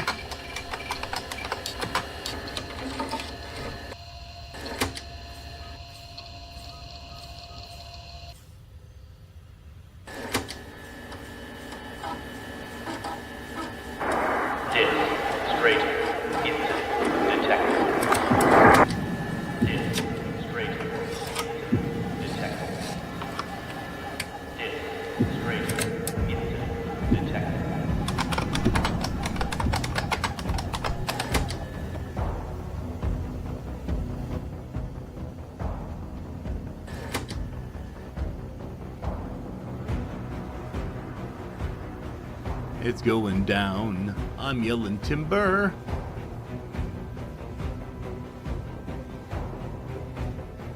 Remember, Marine. Service is always an act of valor.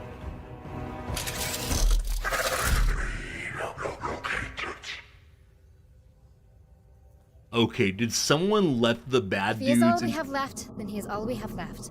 Bring him in. Major, I am First Lieutenant Hayflick, Lead Intelligence Officer for the Wayback Mission. To be blunt, the Impetus suffered a straightening accident coming out of the gate. Survivors are in the minority. You, Major, are now the acting commander for the mission. A seltzer and easing tablet are on the table if you need it. I was expecting a General Crozier. But your little secretary has already informed me you experienced a bit of a hiccup. Coming through the warp, the entire command staff killed, was it? Condolences. But as terrible as your losses might be, I wish to remind you that your residence here did not come cheap for me either. Your expense has been in lives, mine in political capital.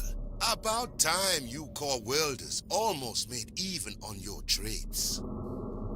If I may give you one recommendation, TCR Marine, do try and make good with the neighborhood.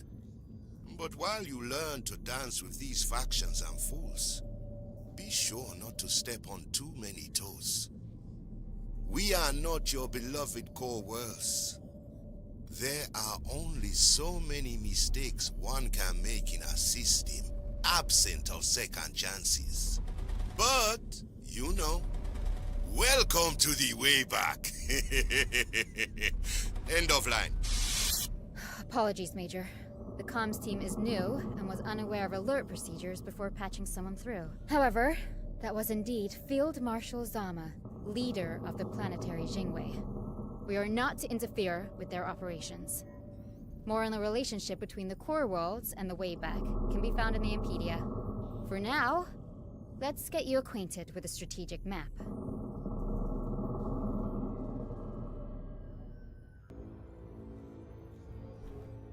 Okay. Number one, is that Idi Amin? Is that who we're supposed to think of there? Definitely one of the African warlord presidents that caused some problems for a period. But that's a little ridiculous.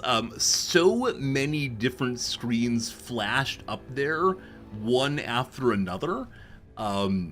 Probably showing the variety of ways the game will be playable rather than is playable, but I'm not sure on that. But yes, quite a few things to learn about and engage with, and I appreciate the warning. Team, we have to pick 4 initial squad leaders. Each leader has a gray bar and a green bar, I'm seeing.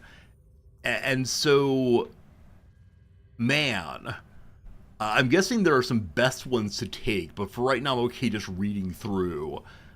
Jane Darby is a Lance Corporal. Her clothes are black. Most records of Darby were destroyed in the Dis-Straightening incident. What I can say, unlike most volunteers for the Wayback Mission, Darby has no injuries, age, or personal investments warranting her presence. She very well may be a true believer in ending the era of estrangement, and being a rare full East graduate of the Pathfinder School, she has all the tools to assist us in accomplishing that. The injuries and age thing makes me very curious. Do old people get sent to fight? Injuries. Are wounded people sent to the front as some kind of fodder for the ongoing war? Huh, delightful. Also, in that intro video, seeing our ship all torn apart reminded me of the most horrifying film I've ever seen. The central question is, do we need eyes where we're going? Okay, on the right-hand side here, one can see all of the characters' pips. Things like, Kilroy was here, gives more growth potential.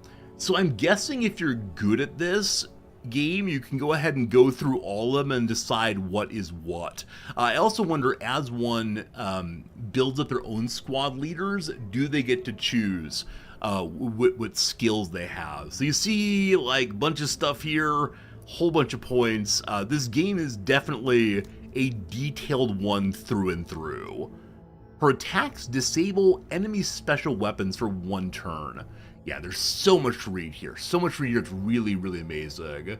Yeah, see, many of you are also horrified by Event Horizon.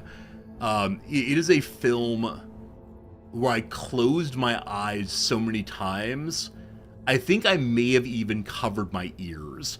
I had a friend who was really into horror movies, and he took me to it as like, hey, you like sci-fi? This is a sci-fi movie. And like the first 20 minutes are that. Totally normal. It's all good. Nothing at all. And yeah. Then there's like this jump scare out of nowhere. And that was the end of my enjoyment of that film. When you're young, it was scary, now it doesn't bother you. I guess I could go back and try to watch it again and see what's what. But, man, not a fan of that one. You have the exact same experience with your girlfriend. Dr. Det, were you my friend who tricked your girlfriend into it? Or did your girlfriend say, oh, it's sci-fi, you'll love it? If you did it intentionally to her like my friend did, you're a bad person. Alright, Lim here. An assault lance corporal. Born on a moon, Lim was inspired to join his colony from... join the Marines after a platoon saved his colony from the pirates. He's participated in one reunification campaign, and knowing the Wayback's precarious state with pirates and criminals, joined the mission. You both thought it was a sci-fi film? Yeah, I get it. I don't remember the advertisements for Event Horizon. Like, were they clearly, this is a horror film? Or were they more just, this is sci-fi, let's see what we can find? Okay, I like this guy's look. I mean, I like all of their look. Sir. Here's Pike. We were told Pike is like a good all-around character. He is fine. Out of all the Marines invited on the mission to the way back, Pike was by far the most decorated and experienced. A Marine since the age of 18, he's experienced multiple reunification campaigns. I want to know what reunification means in this game. I have some guesses, but we'll see. Given sublime performances in all of them, instead of accepting promotions or even outright retiring, Pike wished to settle out the rest of his days in the most hostile operation yet. Alright, he encourages other people as leadership. Eyes open. Orders, sir. Eyes I'm open. looking at ranks. Sir. So far everyone's a Lance Corporal. What? Major. Let's get Okay, it. they're all Lance Corporals. Sir. So, Pike, you will Service join is us as number always 1. An act of valor, Major. Service is always an act of valor. This is going to be a central line all the way through. Who's Bog? Yeah. Gary Bogenwright, or Bogenwright. He's already seen plenty of TCR reunited the core worlds, though deep into retirement age, one of the first to sign up for the dangerous mission into the way back. He's missing both legs, which leads to minor physical impediments, but nothing mechanical replacements cannot resolve. Seems very engineer-like, though I notice he's listed as being a tank person, where the other ones are listed as being... Sir. Orders. Eyes open. Okay, they're all different names, but I see some of them are people at the bottom there, and then other ones are, Yeah. tankies. That's right. Alright, so he involved in jury rigging. Removes a vehicle's most severe defect.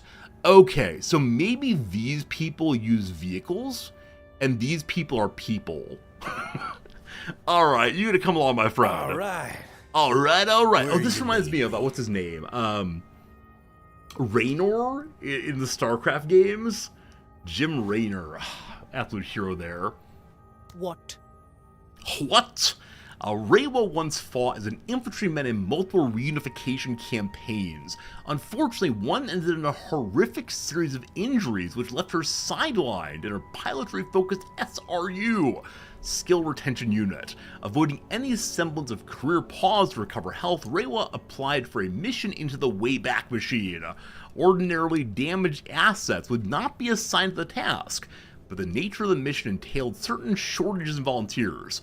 The Marine was admitted within 24 hours. Revel in slaughter. More accuracy and discipline for each unit destroyed. That's crazy cool. SRU final testing underway. So I have 2 vehicle commanders and 1 infantry commander. Team, is this a good balance? I'm considering taking 1 more infantry person. But yeah, the game isn't really clear on what vehicles versus people do. Huh. I wonder if the green line is health and the gray line is armor? Sir. Yeah. I don't know. You want at least 1 vehicle. Okay. At least 1. Sir? Marta Carda joined the TCR Marines in the bid to see the galaxy, a bubbly personality. See, if we bring along someone who's happy, they're definitely gonna die first, and we're gonna have to have an important moment about war is hell. To those who know her, joining the mission into the Wayback is an unsurprising next step for the adventurous leader. Out of the Craters starts the mission with less accuracy and discipline, but gains stacking bonus of 5% to both, for a maximum of 8 rounds. So she starts with less accuracy and discipline, but eventually builds up beyond her normal stat average, whatever it is. Interesting. And tech. Let's get it. The Mr. T character. He engages in pure brawn alone. A physical specimen in every regard, matching or exceeding numerous strength and speed records. Or did you all see the recent enhanced games? The folks in California, I believe, who decided to do any substance you want to put into your body, you can do so. where the Olympics, test for drugs. We'll do nothing of the sort. And this is definitely something we used to joke about in high school. What would happen if you took people and made them to the most monstrous beings possible? I don't know how interesting the actual events were, but there you go. What does he do, sir? He crossed the line of professionalism. Alright. So he is John Rambo himself. All special weapons can be used while deploying. So you don't have to stop and get on your knees. You can just run through and act crazy if you want to. What his special effects are, I'm not exactly sure. Or special weapons. And lastly, Achilles. A talented Air Force pilot, Achilles acquired color blindness, forcing a reassignment to assist the TCR Marines' hardware combat capabilities. Despite having never even stepped foot on Earth, Achilles carries a strong affinity for the land of his ancestors, Greece. He is, however, not particularly democratic about his sharing of the interest. So never went to Earth, but believes in Greece totally. Spartan Duty gets more AP as health goes down. I really struggle with sacrificing health for anything. Like, I know there are certain builds in lots of games where you want to be down at 1 health to do maximum blah blah blah. I'm just too conservative a player to do well on that one. So, on the suggestion we should only take 1 vehicle pilot. Yeah. Who am I most drawn to? What? Major. What? I think I'm most drawn to Old Man Bog. What? Some of you have suggested previously that I am in fact an old man at heart. My wife has said from age 18 or so, I've already been 40, which fine I suppose. We're gonna go ahead and take Lim, simply because I About like his time you look got there, me in very there, serious Major. guy. And I noticed we need to have some representation of the female kind, the women. So, Carta the Bubbly or Darby Eyes the open. Stealthy. You know what? You come along with your amazing ability to shut down enemy specials. Nox has landed. There you go, Eyes, team. Everything. I give you the first 4 characters, apparently. Let's do it. Welcome to the Wayback Major. After a century of being cut off from the core world, it's time to bring the system back into the fold. Alright, so I guess we're engaging against some Empire of Humanity, Empire of Man. The Emperor of Man is here. The planetary Jingwei, our host and the local governing authority, has lost its iron grip over the entire system, providing us with a unique opportunity. Our mission: build relations with local factions, keep an eye on the planetary Jingwei, and secure control over the system for the Terran Congressional Republic. Hey, we're still a republic, very good. Friends, any idea how to say this J word? I've been saying Jingwei. I don't know if that's right. I don't recall the character saying his own name, but I may have missed that. Okay. We can see here example operations, operation length, time left until it can't be done, and what threat type it is. Faction trust, resources galore, comms update. Alright, lots of buttons, I surely know them all. The factions are called the Backbone, the Dice of the Gods, and Zion Breacher Corps. We can see 2 of them. The Backbone is here, Dice of Gods here. The Zion Breacher Corps Beecher Corps we don't know. Maybe they're a mock there. Alright, we got some messages. Number 1. Major, Intel has something for you. Major, per TCR reunification H&M protocol, unselected Marines have been deployed on community outreach initiatives. Of course, we can always countermand those offers if need be. Alright, so the leaders we did not choose are out there doing work for us. However, as part of the Wayback mission, Clause 9 of the Expeditionary Force Act has been activated, opening our roster to reinforcement outside of normal TCR guidelines. These are individuals assessed to be SL status worthy, so we can pick up new people here. Friends, only question, what is SL status? SL. Survival, yeah, I don't know. SL status. Service is always an act of valor, Major. The question of hiring waybackers versus retrieving armorines is one I leave to you, Major. Oh, squad leader. Okay. So because they're in groups of 5 and they are one in the middle, it's a squad leader. Thank you much for helping with that one. SLs can be found via purchasing intel dossiers in the black market. Okay. Number 2. The black market is run by a man simply known as Manadar the Monitor. You make an agreement, and he arranges the pickups. Ordinarily, it would be unacceptable for a TCR vassal to conduct such business, but given the state of the impetus, we will have to bend some rules to survive. Of what use is a law if following it leaves no one alive to follow it, right? Strangely enough, Intel has been completely unable to locate the Monitor's actual position, though it may be the case that someone in the Wayback knows. Interesting they recorded some of these, but not all of them. Also, I need the voices to be at a more consistent level. It's really thrown me off. Due to the planetary Jingwei's decay, Waybackers no longer have faith in fiat currencies. A barter economy has returned to the Wayback, one which you'll have to engage with to arm and equip the soldiers. What do we have of value? Possibly our eyes. Next one, last one, the TCR credibility. Cataloging latest information. Major, our mission in the Wayback rests on a knife's edge. The image of the TCR is a powerful one with which we can project a strong threat of force. However, our actual power has limitations which we'd be wise to keep hidden, and maintaining our authority is the best way to keep the locals on their toes. We need to maintain credibility with these people lest they turn on us. If respect for us starts to slip and Sage, S-A-G-E, Sage, picks up murmurs of unrest amongst these factions, I'll be the first to let you know.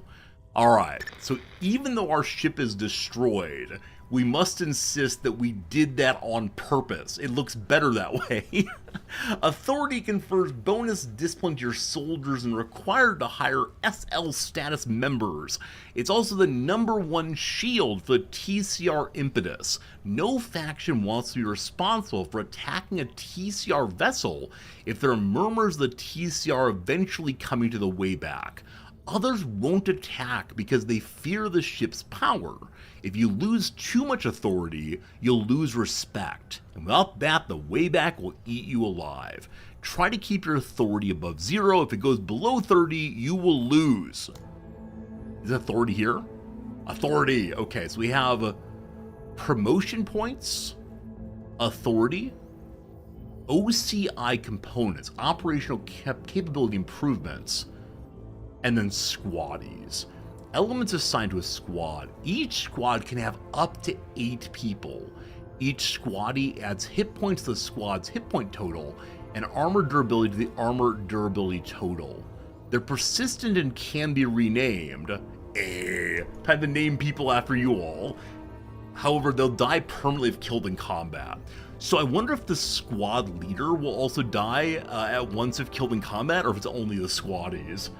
I'm guessing the leaders can die also. Alright, so there are missions here. We have a 2, a 3, and a 3. What's my gun look like? Huh. Oh, is that my ship?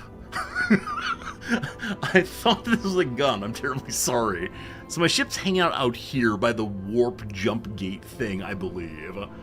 Alright, let's go and click through real quick, see what we have, and then maybe do a mission, though it's not clear to me which one I should be doing first,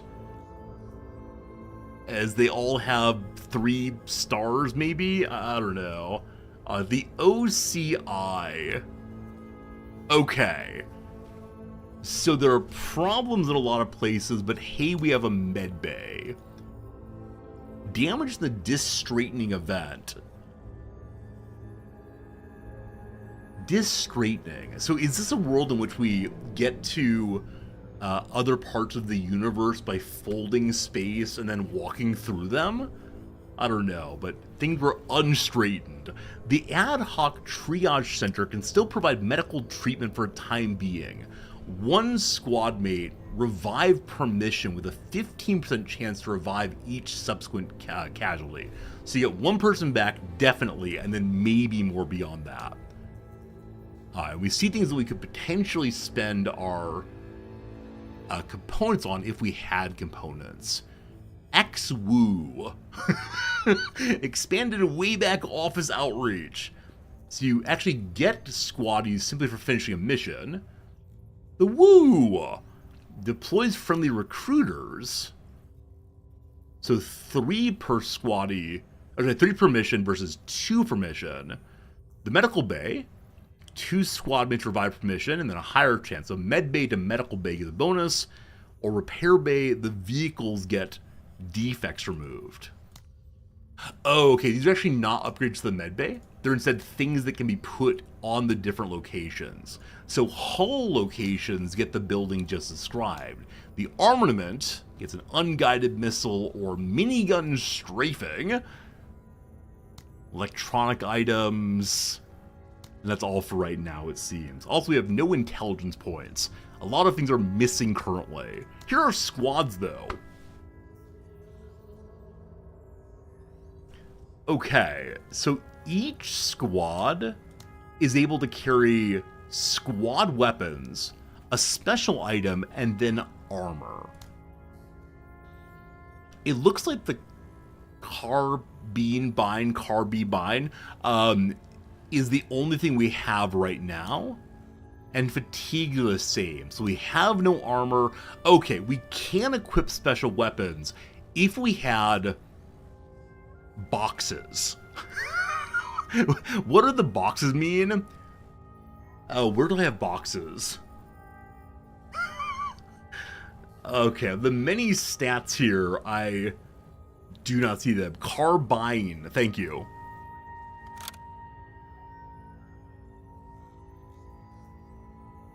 Their supply costs when deploying. Okay. I'm guessing I can decide on this once we're actually at the mission, and then learn more about supply costs. Sleeper, thanks for the help on that one, and thanks for the follow a bit ago. Okay, so all 3 of the big boys here, 2 big boys, 1 big gal, are equipped the same for right now. They all have different stats in their group that are probably important to learn, but who knows. And we need a vehicle for the Lance Corporal here. A light troop carrier is all we have for right now. I'm a little bummed about that. So he's our driver taking us from place to place. I was hoping to have a giant tank at some point. Not yet, though. At hiring, we have our 4 friends, and then the black market. So these are things I have. What are these, actually? Magazine pouches. Huh, I saw the little yellow there not as being bullets or casings, but instead like potion or something. Not right now, though. Over here, we have dossiers on people to hire, recruit some squaddies, different weapons with so many different stats to look through. The crowbar. Are these real weapons, friends? Is the MK46 Mod 2 SPC an actual gun in the world? Is Haché et Martyr a real company, or are these made up for the sake of the game? As we live in the far future, I assume these are made up? They're based on real weapons. Okay. Okay. Here's some armor. So soft armor or load-bearing rigs. These give 30 armor or 10 armor. The load-bearing rigs lets you carry more things. The soft armor is just armor. See, because I'm so conservative as a player, I want to immediately try to buy some soft armor for everyone. It would cost Is this 60 close or 60 value? It's 60 value. I'm hoping this is one full cruise armor. I could sell an anti-tank weapon. I think I have nothing to sell right now. Like, there's probably some early shenanigans one can do to get the best weapons and so on, but not for right now. Okay, having pushed buttons, we've seen some things in the game now, and I have no idea where to start. There's a snowscape, a barren desert, or a temperate forest. I like forests. An alien infestation. If we do this, we get plus 16 to the backbone. Local wildlife has grown into a serious infestation. Head down to the planet and smoke them out, but be warned. Be warned? Sorry, be warned.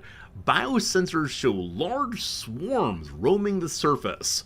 Mission number 1 RPG, let's go kill some rats. We matters need handling, outsider, and as of the moment, you're the best tool for the job. So this is Zhao Zhao. Zhao Zhao is the leader of the Backbone. It's an Earth-like, temperate forest, rocky, civilized place. Let's start our first operation. Okay, so I guess there are multiple steps on the way here. Reclaiming a settlement. Is where we go in or out? That might be our extraction point. Now, I wonder if you can do both of these, or if you have to pick a side, much like in Slay the Spire. Difficulty of 2, it'll give me 897 boxes. I wonder if I should look for difficulty of 1 first, if there is such a thing.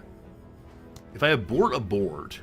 Wait, if you abort, it reduces your authority. We can't do that. Secure critical infrastructure by moving units close to it and maintaining proximity until captured. Position multiple units nearby to speed up capture process. We're playing capture the flag. Ideally, we want to complete the mission within 10 rounds. The only important thing is to reclaim the settlement, but there are many objectives also. If we do this, we get a reward, a settlement reclamation project. Many abandoned colonies litter the Wayback's planet. However, abandoned does not mean unusable. Securing such sites can open throughputs for ad hoc space wharfs, providing easier touch and goes for our inventory teams. Gain 15% more OCI points for this operation. Cool. I don't know what that means.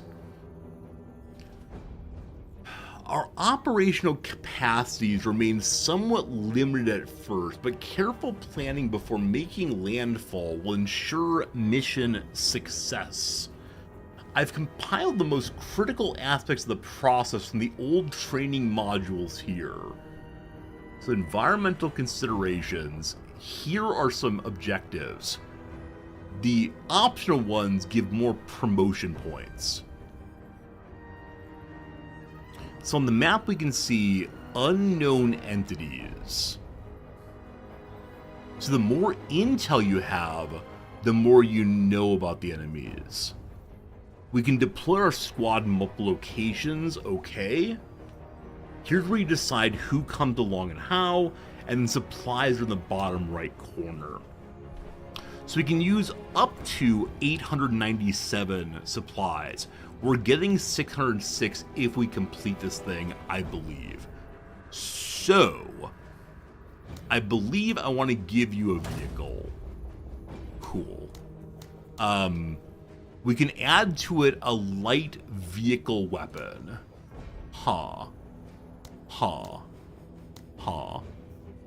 Well, okay. So we can protect our people as they get out of the vehicle. Now, I worry just slightly that the vehicle can't go in particularly far, but maybe it's our mobile defense platform. Now, his squad is just the vehicle. Lowered concealment, 125 armor. can see 7 away. And again, he's able to do what? Remove 1 defect. Okay. Use it 1 time, 20 action points. Now, each of these have a number on them. What does that number mean? That's a fine question. So I can have up to 8 squaddies in each of these. I'm sure there's a reason why one would want fewer squaddies, but I'm guessing at this point stealth is not a thing. Okay, we still have a whole bundle more supplies to use. A team, if I don't use all of my supplies, will I have more for future missions? Or do you never actually run out of them? Because part of me says, okay, we'll load them up all the way. But, I don't know. Supplies do not carry forward. Shepard, thank you for that. I'm enjoying Menace so far, though we've done almost nothing in it thus far. Okay, so you have the machine gun for suppression purposes. I like Charles Lim having a rocket launcher. It's actually maybe not. We're fighting wildlife, right? I think we're fighting fighting wildlife. I don't see us need a rocket launcher to fight wildlife. Oh, we can only have 1 of these. Oh, okay. In that case, it's worth carrying 1 of these. And so the Lance Corporal here, Jane Darby, Black Sleeves, will not have a special weapon at all. Team, is there any reason not to load up on squaddies? I have to add the driver still. Oh, thanks for catching that. How do I add the driver? Add to mission. There we go. Every team now. It's good. Have I used everything possible? I still have 70 points left. At some point, you want to min-max points. Okay, so as of right now, I can go all in. We have lots of supplies. Maybe later we won't. Okay. So they all have a number on them. 221, 265. Is this like sum of stats possibly? I don't know. Okay, all of my other units have equivalent armor, vision, and so on. Equipment slot below the uniform. Oh, I missed that entirely. Thank you. Thanks for seeing that. I appreciate that. So each group can have 1 additional ammo. I completely missed that slot. Could Big Boy have something also? There's nothing left for Big Boy. I wonder if he should have additional ammo. I don't know. No, I think we're good. Okay. I believe that's all the buttons. We have 55 points left, but that's fine. Here we... Oh, I have to deploy them now? Wait, maybe not? Okay, this is the deployment zone down here. I see. Is this cover, I assume? There are orange areas. Can I deploy to any orange area? I cannot. So I think the game is saying that there'll be 1, 2, 3, 4 enemies on the way. Cool. So I want Gary the vehicle to be in the front, maybe. And who are you? My commander. He can give a bonus AP, action points, I think, to someone fairly nearby. So I'm going to have him hang out with giant... Well, these are my 2 special weapons, then. I doubt I'm going to be able to do the let's encourage our friends while also using the special weapon. So maybe I take the special weapon off of you and give it to her instead. Okay, so the black is that a spade in there? Maybe. You're going to be suppressing fire. So you're going to stay with the encouraging man. And then we're going to have our giant blasting weapon off to the side. Dark orange is a structure with line of sight. Got it. So we'll have blocked line of sight here as we push forward to here against an enemy. If the enemy pushes into me, we got problems. Well, let's give it our best shot. Here we go. Volunteers for the mission of SL Status Membership Program. Any further leadership increases shall meet this metric. Time to shut up in color, boys. Yut! Cool. So we've been dropped ship right here. Okay. Can my people load in? They can. And I'm guessing that the truck moves farther than anybody else. So... Oh, okay. So it really is a fog of war here. I'm used to gray as fog of war, not dead solid black, but dead solid black indeed all the way. Sir. Okay. So how many folks can load in? Let's find out. Oops.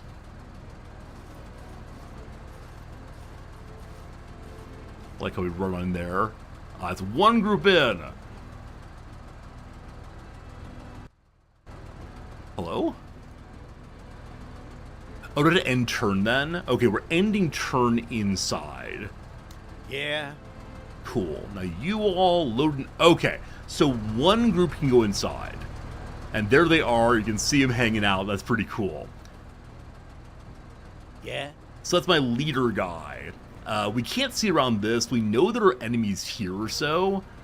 I guess we'll push forward and see what's what.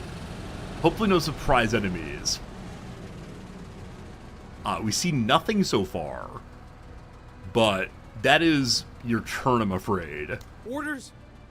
Okay. And then fellow with Giant's special weapon. I'm going to have you take the high ground. And you will be ready to blast people with Let's do this. missile launcher. I wonder how many shots the missile launcher has. Look at that eventually. Alright, you are Suppression Gal. Suppression Gal. Let's go follow straight up there. You can't repair vehicles between missions for now. Oh, is that not part of the game yet? Got it. Okay. I believe that's everyone. We can crouch, though. Should we crouch? I think that's the X key, huh? No X key right now. Well, that seems fun. Welcome to round number 2. My key question is, they have 3 shots. 3 shots of the big gun right now. Cool. Yeah. Yeah? What do you want?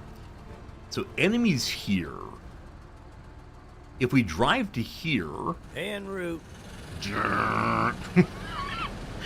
I'm kind of wondering if I should deliver each group forward. Hey, you drove over something. That's weird.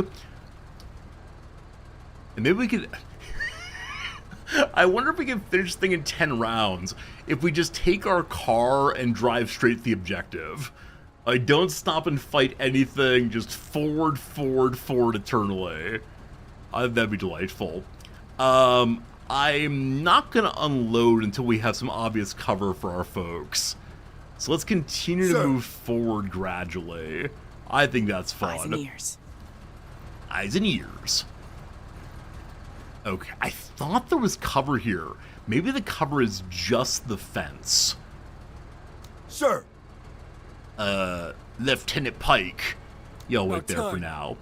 Okay, is there a way to be stealthier? Like, is there a crouch button? Because they currently have no concealment at all. And I don't want them to get caught out up here. Okay, I think I crouched them. I pushed the wrong button.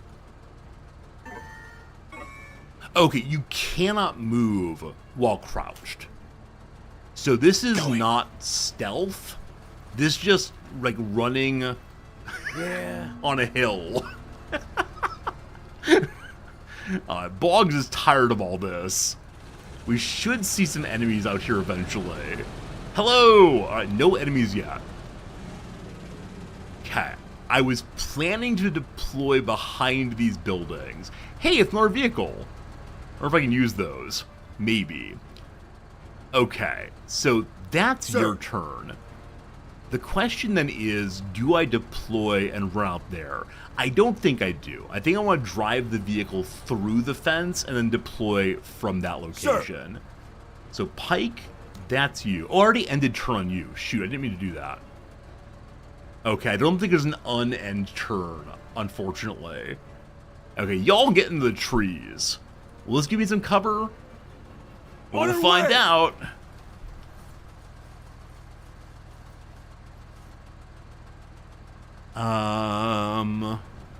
Oh, I need to name the squaddies after you all. Okay, I don't know how to do that yet. I'll name them eventually. So, are you concealed now? Its concealment is still 0. So, no, being in the trees does not help us at all, unfortunately. It looks cool, though. We see no one quite yet. This time we'll do it, though. So, you drive forward. Surprise enemies, I believe. Sir. No enemies? Is the intel bad? Or did the enemies move, possibly? Okay, also, I wonder if I could have used this vehicle if I had another driver along. A vehicle is for transporting goods from one location to another. I bet this is drivable for people who are able to drive and so on. This seems dumb. Let's do it. Bugs. Okay. We see our first enemies. They are, in fact, bugs. Alien spiderlings, they're called. Small white-green spiderlings dwelling underground. Highly territorial and aggressive towards other species. Xenoglands they have. That's disgusting. So, from where you are able to shoot with low accuracy. Team, is Overwatch a thing in this game? If I end a character's turn while they still have the ability to shoot, will they shoot? Or how's that work? No Overwatch at all. Okay, good to know. Thank you. So 40 points needed to move forward, or to shoot. If we move to here, it's all of our points. To here, it's flashing at me. Is it saying it costs 15? No. I believe I can shoot from here? I cannot. Very good. If I deploy... Oh, shoot. Again, I ended his turn already. I was going to say, if I deploy the commander, he could then encourage them to start shooting. Maybe let's get back here and hope that we don't get shot. Sir. Oh, he can be deployed. Oh, okay. Huh. In that case, y'all head there. And then I want to have you... How do I do this? Oh, it's 60 action points to use that. It's not free. Let's do this. Alright, we have some concern about have we overextended a wee little bit as we're unable to shoot it all from here. But we're moving, we're grooving. And let's see if we all die to a tiny, tiny group of bugs. They didn't do anything. Huh. Okay. So the vehicle's able to shoot for 40 points. So we could spend 90 points to move. From here, he can still shoot. If he shoots from here, it's the one key. Low accuracy, no suppression. Hey, let's try it. Poor little bugger. Oh, Bog feels bad about what he did there, but dealt with all of them, despite the low accuracy, went pretty darn well. Okay, we can't really see anything else. Oh, there's actually a actual factual timer here. Time is going up very quickly. I mean, second by second as usual. We know there are enemies over this way, so if we wanted to, we could just push in and then fight them as they came. I think it's probably more sensible to work on clearing the area around us as we go. So Attention, move to moving to here cover. for right now. I probably need to work on having some characters as scouts Orders? to give me sight for the other characters to run in and shoot things. Because as of right now, I to don't cover! know how to do it effectively.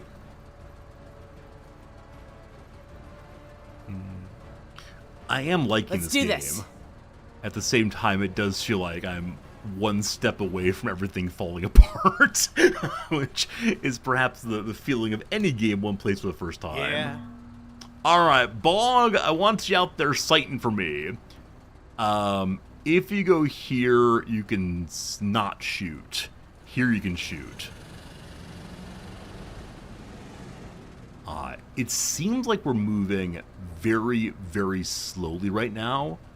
And I wonder if this game does reward slower play. Tactical, careful movements. Alright, some animals came Take that out, skittering right on now. in. So we've learned that enemies can move during our turn, I think. Maybe, I'm not sure on that. But Pike is ready to rock. Did we accidentally push the X key? Yes, we accidentally pushed the X key, I believe. But you have no special weapon. So hopefully kneeling helps us shoot more betterly. Units deployed. Alright, despite good accuracy, we didn't finish them off. That said, they can shoot again. So we're gonna do that. Enemy combatants down. I really wonder, is this one of those, what is it, like zone activated enemy? Because we moved into this area, it moved? Oh, the player and the AI alternate one unit at a time. Shepard, thank you. I thought it was all of my turn and then all of their turn, but no, it goes back and forth. That's interesting. That is really, really surprising, I guess is the word for it. So I move to here. They might get to move now. Let's do this. Or they might get to be somewhere now. So if we move this group out, I don't think anyone can get to her right away. So into the trees! And apparently this berm provides cover for us.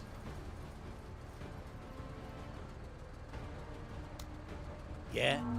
Okay, so the enemy got its turn now. I do wonder if loading up is the right thing to do to keep moving forward, because I do want to clear this side also before we head on in there. I at least want to get the destroy more than 70% of forces, not destroy structures, etc., lose nothing. So we're going to go slow. We're not going to finish it in 14 rounds, and I'm fine with that. We'll get some, not all. But if we're not moving slowly, I don't Eyes know. open. Y'all take the hill. Oscar Mike. Oscar Mike. What's that mean? Oscar Mike. Okay moving? Is that right? Okay moving. I'm gonna say that's what it means for sure. On mission it means. On mission. Thank you for those of you who know military stuff. Thank you for sharing your knowledge with little old me. We got visual. Okay. Flying enemies this time come in. Alien dragonflies. A small flying alien critter developed its abdomen to shoot stingers at unsuspecting prey over medium distance. So this is a place where one could very easily launch the giant missile and you know, cause some problems. I don't want to blow up anything though. Okay, the mouse over is not showing oh, there it is. Gauge is toned. That was not a good use of a turn. But we shot a little bit. Let's go pull out here. More coming. So a bunch of enemies on the way. These ones are young alien warriors. A young alien warrior whose carapace is not fully hardened. Still very dangerous when it gets close. Razor claws and chitin plates. Chitin? Chitin? Chitin. Okay, unfortunately, I want to do some suppression here, but I don't have a group that can do so in position. So do you all just shoot? Good accuracy. They're deployed. Let's go. Oh boy. Contact! Okay. We didn't do much damage to them, which makes me think we're gonna need the missiles. Is it even worth shooting them again? Or do I inspire someone else to get in there? I really don't want to destroy the buildings, though. And so I'm struggling right now with how to do that. I can destroy I can destroy 2. I don't know if these count as buildings. I mean, obviously it's not that big of a deal. If I, do some damage, I do some damage.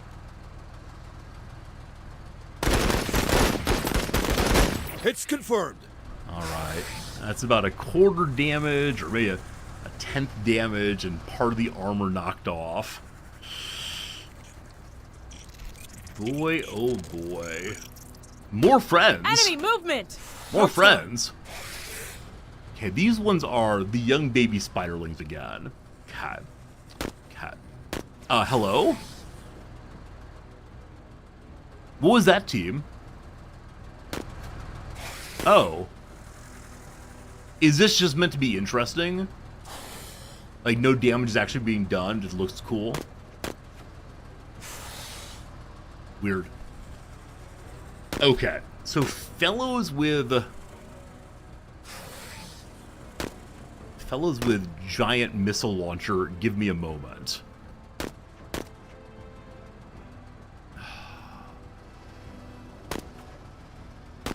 Okay, I think you're probably going to be needed here. For the moment, though, so I'll need to set up and deploy to launch the anti-tank launcher. We'll see. It's true, Klaus. It's true. The bookstore reached its goal. I've been fundraising for a bookstore over the past month, and they hit their goal. Klaus, if you got the email, that means you contributed to it. Thank you, Klaus, for doing that. Thank you, everyone who helped fundraise the bookstore here in Tokyo. I'm so excited to see it develop and open a physical location, and I will most certainly tell you all about it and take pictures and so on as it goes.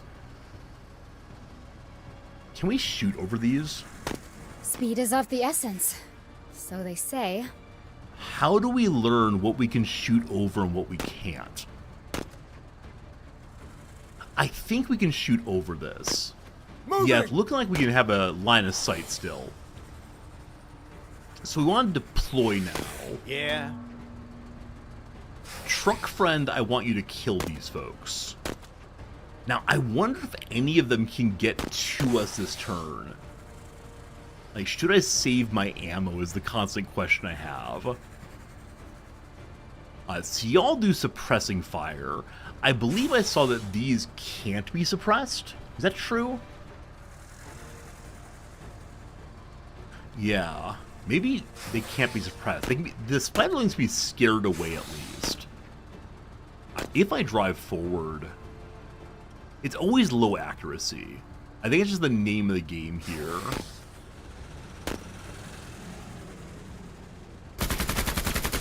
I still got it.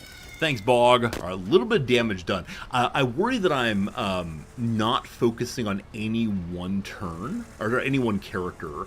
I should probably do a better job of focus fire, I guess. Okay, little buddy's coming in. Sir. They start firing wildly. They didn't hit anybody. But I kind of sort of wonder, like, this would be a great place to launch our anti-tank weapon, I suspect.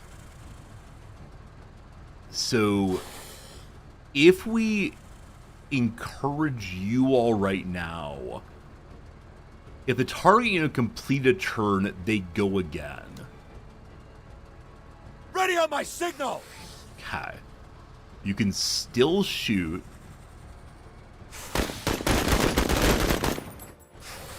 Engaged! I sort of kind of worry that the tiny weapons are going to do nothing. Orders? And the missile may not be strong enough. With apologies to these houses, Best used against vehicles and strong points. Rocket! That did almost no damage, team. Oh, I expected a lot more gore than that. Maybe these aren't the biggest enemies we'll find?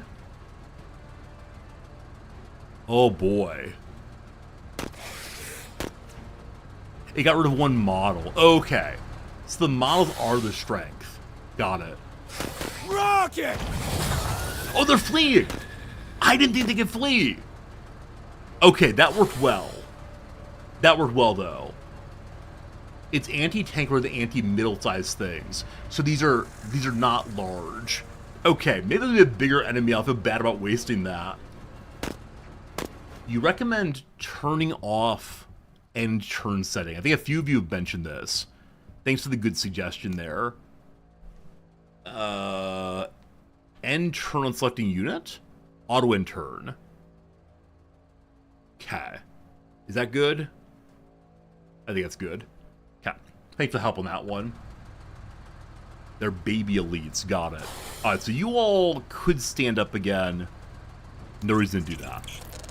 More little buddies! Oh man, as much as I wanted to shoot the ones that are fleeing, Movement! it's probably more Let's better do to deal with this. the ones that are closer. Cat. What's this mean here? Like, I see that our blue bar is going away, becoming gray. And the same thing on their side. Is this morale? Yeah, but our colors are changing. I don't like that. So I could go for suppressing fire here. Oh, I wish I had a better sense of turns, like who goes in what order. Because if the van gets to go ahead before these do, it'd be a good fight there. How long the turn you are, how many units left to go? So we're seeing there are a lot more aliens that get to move, and there are fewer of us with our 4 groups. Got it. I think we just rained down hell. Kill confirmed! Well done, Darby. Well done. Oh, we didn't even crouch down. I probably should have crouched so we had better accuracy. Okay. There are 3 units here. One is fleeing. This is going to fire wildly again, probably. I can't quite shoot that far. Or I can, but it's lower accuracy. If we crouch first, it's still lower accuracy. I think it's out of distance, possibly. Let's try, though. Okay, you can't shoot this far. The white box really is the distance there. Okay. Yeah, I'll hang out and see if anyone else comes to the vehicle here. Flyers, We've got flyers. movement! A big boy runs away. I'm supposed to destroy enemies, so I may need to chase him down. We'll see. Oh, I love that question mark. Somebody went there, but who? I can send the truck forward as like a decoy or something. If we're suppressing fire from here, we can shoot a second time. Yeah, this no suppression thing, that's what I was seeing. This is low accuracy, full arm penetration, but no suppression. Is that because these can't be suppressed? Or because we're not close enough to suppress, or what exactly? Keep it up, Marine! Okay. Good job, big boy. Do it again. On target. Huh. It's only because they're bugs, so bugs can't be suppressed. Got it. Oh boy, oh boy, oh boy. I'll get him back for you. Reporting KIA. I lost a squaddy. No! Joe Bet has been killed in action.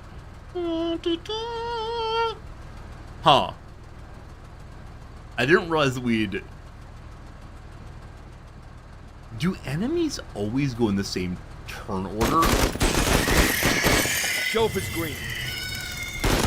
It sure does feel like, to me, Zeno like, they eliminated. went, a second time before, what's your name again? Edwin Pike got a turn. I don't know. Orders? A little surprise there. Anyway, target's more good. Terrible aim, my friends. Terrible aim. Well, good try. Alright, they skitter away now. Let's do this. Alright, so 7 forces have been destroyed. How great is that? You're going to keep the high ground for now. Yeah. Vehicle, let's find some targets, please. Oh, I should have moved someone forward. I should have loaded Pike in. Gotta remember that. You're not only a spotter. Hello, little friends.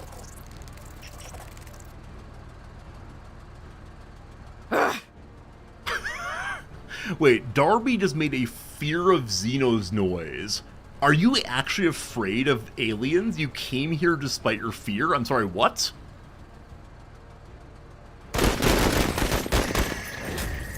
I'm surprised I can shoot that way. It looks like it's through some boxes, but okay.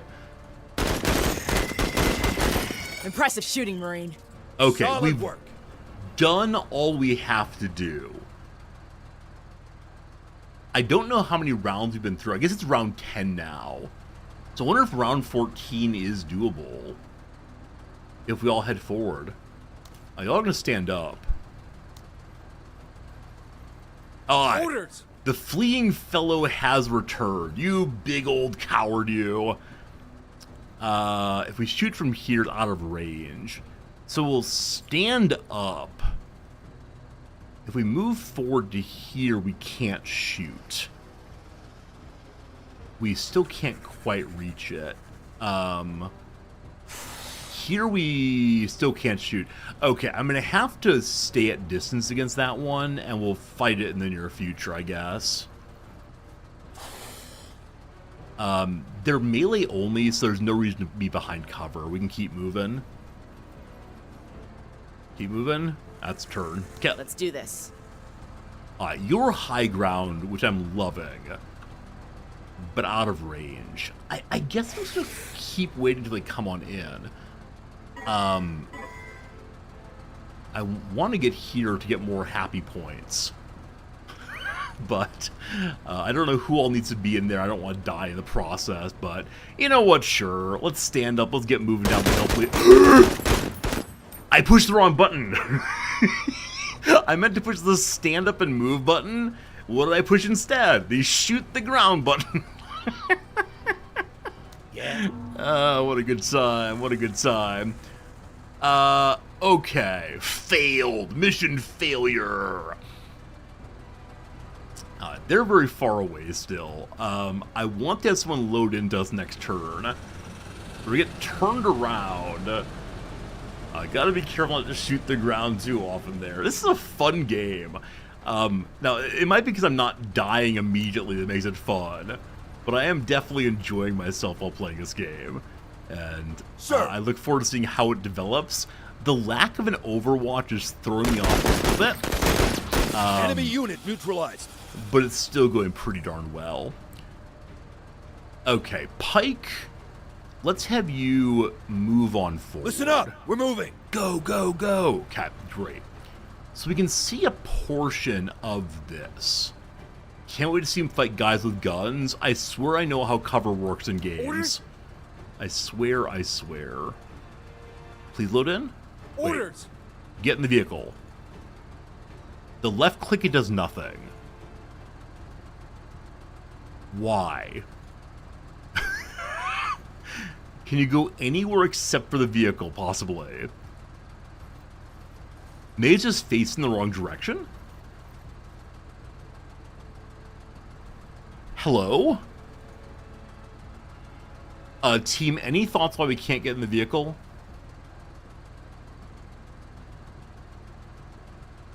Not enough AP to get in. Okay. Okay, so I can go anywhere except for there. It's 30 AP to get in. God, thank you. Ah, that's unfortunate. Let's do this. Okay. Y'all head Catching a forward. corner.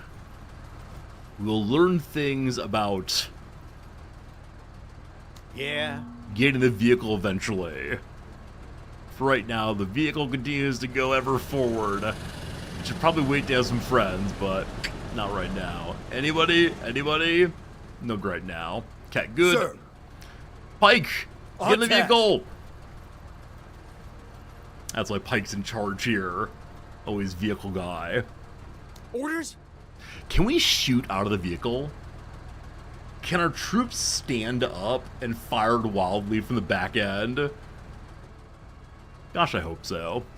Alright, stay behind Move it, the vehicle Marines! if you please. Go, go, go! I'm sorry, I do enjoy saying go, go, go. It is a little silly, but I have Let's a do good this. time with it. Oh, cool, they can move through their friends. That's good to see.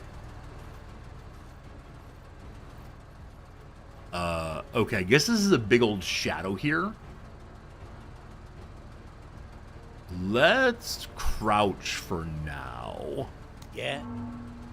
Alright, the vehicle, it moves forward. They can't shoot from inside the vehicle? Okay. It's all the movement for now. Sir. Maybe next turn we'll step on in. I probably should have rotated. Yeah, probably better to rotate in the future, but you'll waste your turn Orders. there. You all will move forward and make contact with your buddies. Hello, buddies. Let's do this. You all just stand up.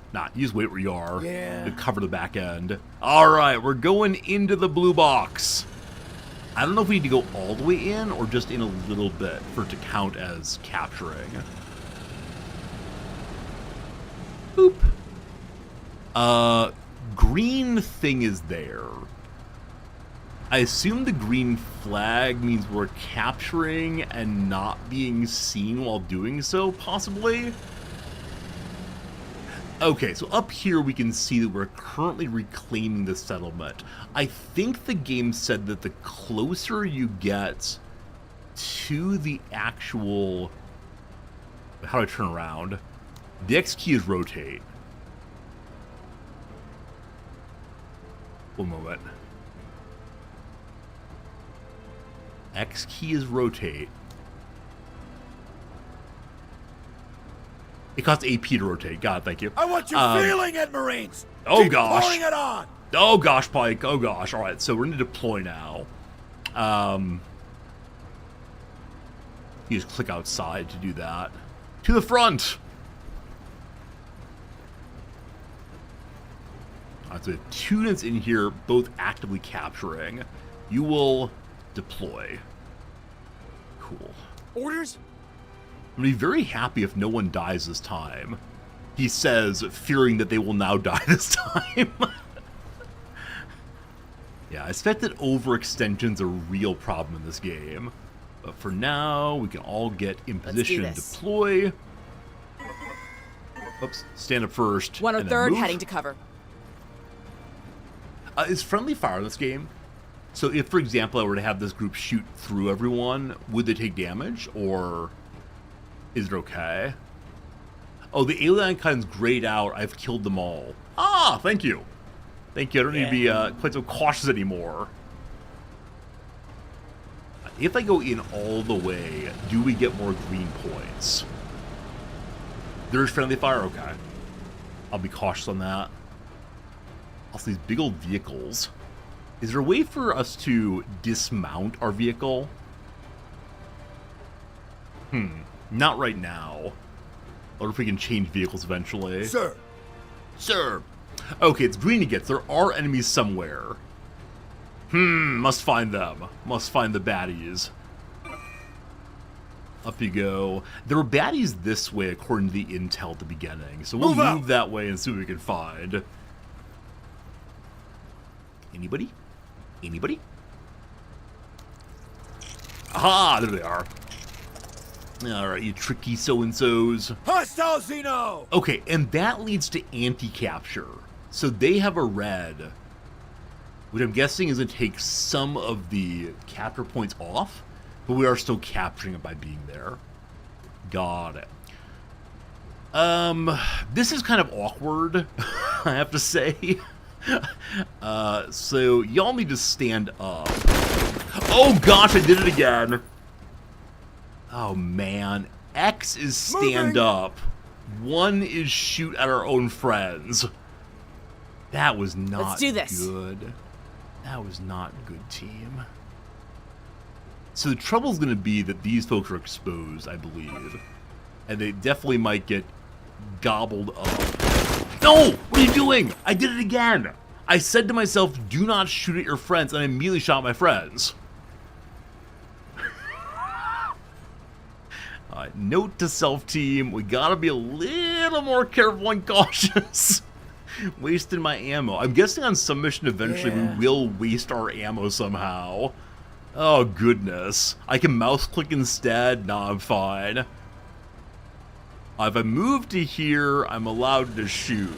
That seems like a good idea. Suppressing fire!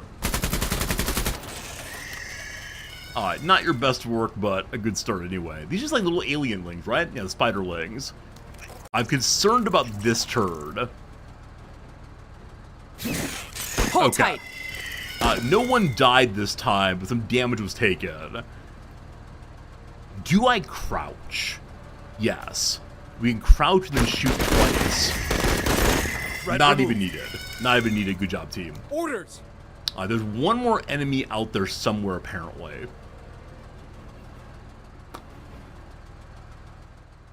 I'm not sure I'm going to go hunting.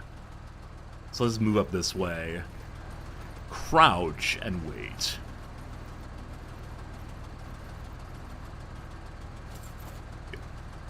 Let's do this. Yeah. I don't know, man. This turn should finish the settlement being taken over. I knew you could do it, Major. Mission accomplished. If we leave right now, I believe we complete both the other objectives. So that's not half bad. There we go. Mission 1 accomplished. Many abandoned settlements oh, we read this before. So we took a settlement over, giving us more OCI points. I don't know what that means yet. We'll learn eventually. We've gotten ourselves xenoglands. Substances produced by it are sought after for chemical and medicinal laboratories. Don't do drugs, kids. And we also got some chitin plates. Use the medical ingredient in the way back. I don't know if I'll use these myself to make something, or instead if I'll sell them to buy better armor, etc. Okay, we got some promotion points also. Do I use them here? No, probably not yet. We had 1 death. Joe rescued though. Wait, friends. Wait, friends. It's the case that we get 1 soldier back, and then other ones might die. Jobed, you're back with us. It's chitin, not chitin. I can't remember at this point, but okay. What's the 19 here? They took some damage. But Jobed's alive. Yes. Okay. Determined. This character is determined to pull through any challenges put in front of them. They have their discipline increased by 15%. Because they killed 5 enemies, maybe. Alright, so Pike got a bonus. No one else did, though. Alright, so Bog did very little damage. I don't know why we brought him. Darby got 1 kill, Lim got 1 kill. I'll take it, thank you. Good job, team. Oh, right. So now we get to choose. Do we protect a settlement or collect some samples? A large moving biomass has been detected approaching an unprotected colony within striking distance. I may have already read this thing once before. So, here's what we choose. Got it. And there's different stories. Expect to be engaged from all directions. Protect enemy units from entering the target zone for 8 rounds rather. If too many hostile units are inside for too long, the mission will fail. And again, do what you gotta do. Is attacking bombardier.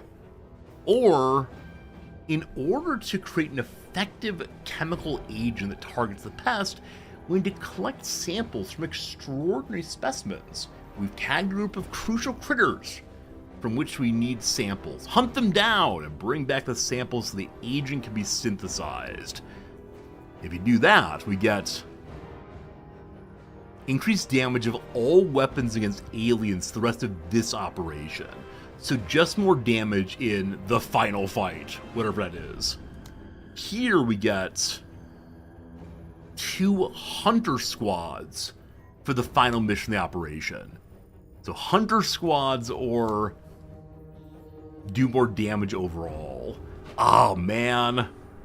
Those both sound really cool. I want to see what the hunters are. Now, while I'm here, cool. So you can go to other places and look at other things without aborting your mission. Notably the black market. If I go ahead and just sell all this goop, I have 35. With that, I can buy... I believe the answer is genuinely nothing. Is that true? Wait, how much do you cost? Yeah, it costs 60. The numbers are in the bottom right corner. That's what they cost. So... yeah. My junk is worth absolutely nothing, unfortunately. So save the junk! We'll use it eventually, I'm sure. Alright, I believe that is that for right now.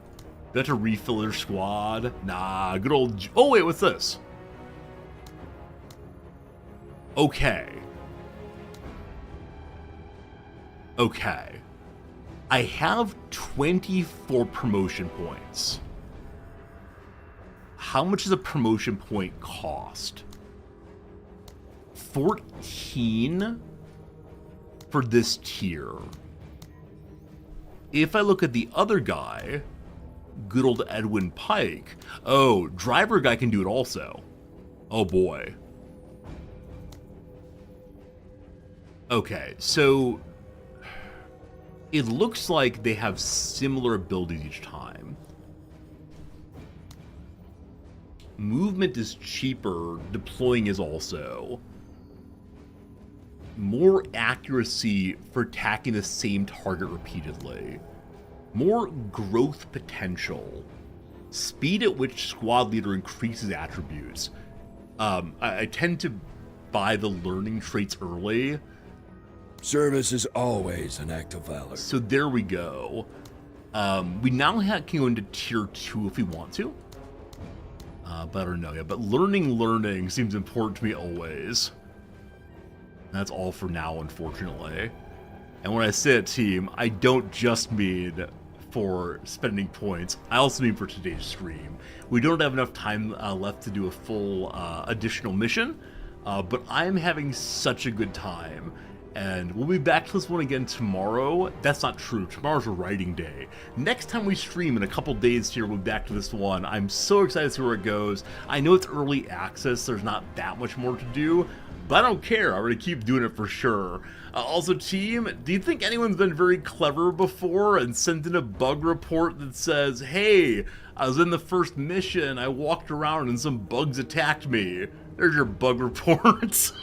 Anyway, team, have a good day. I appreciate you. I thank you. And I'll see you again real soon. Good night, team.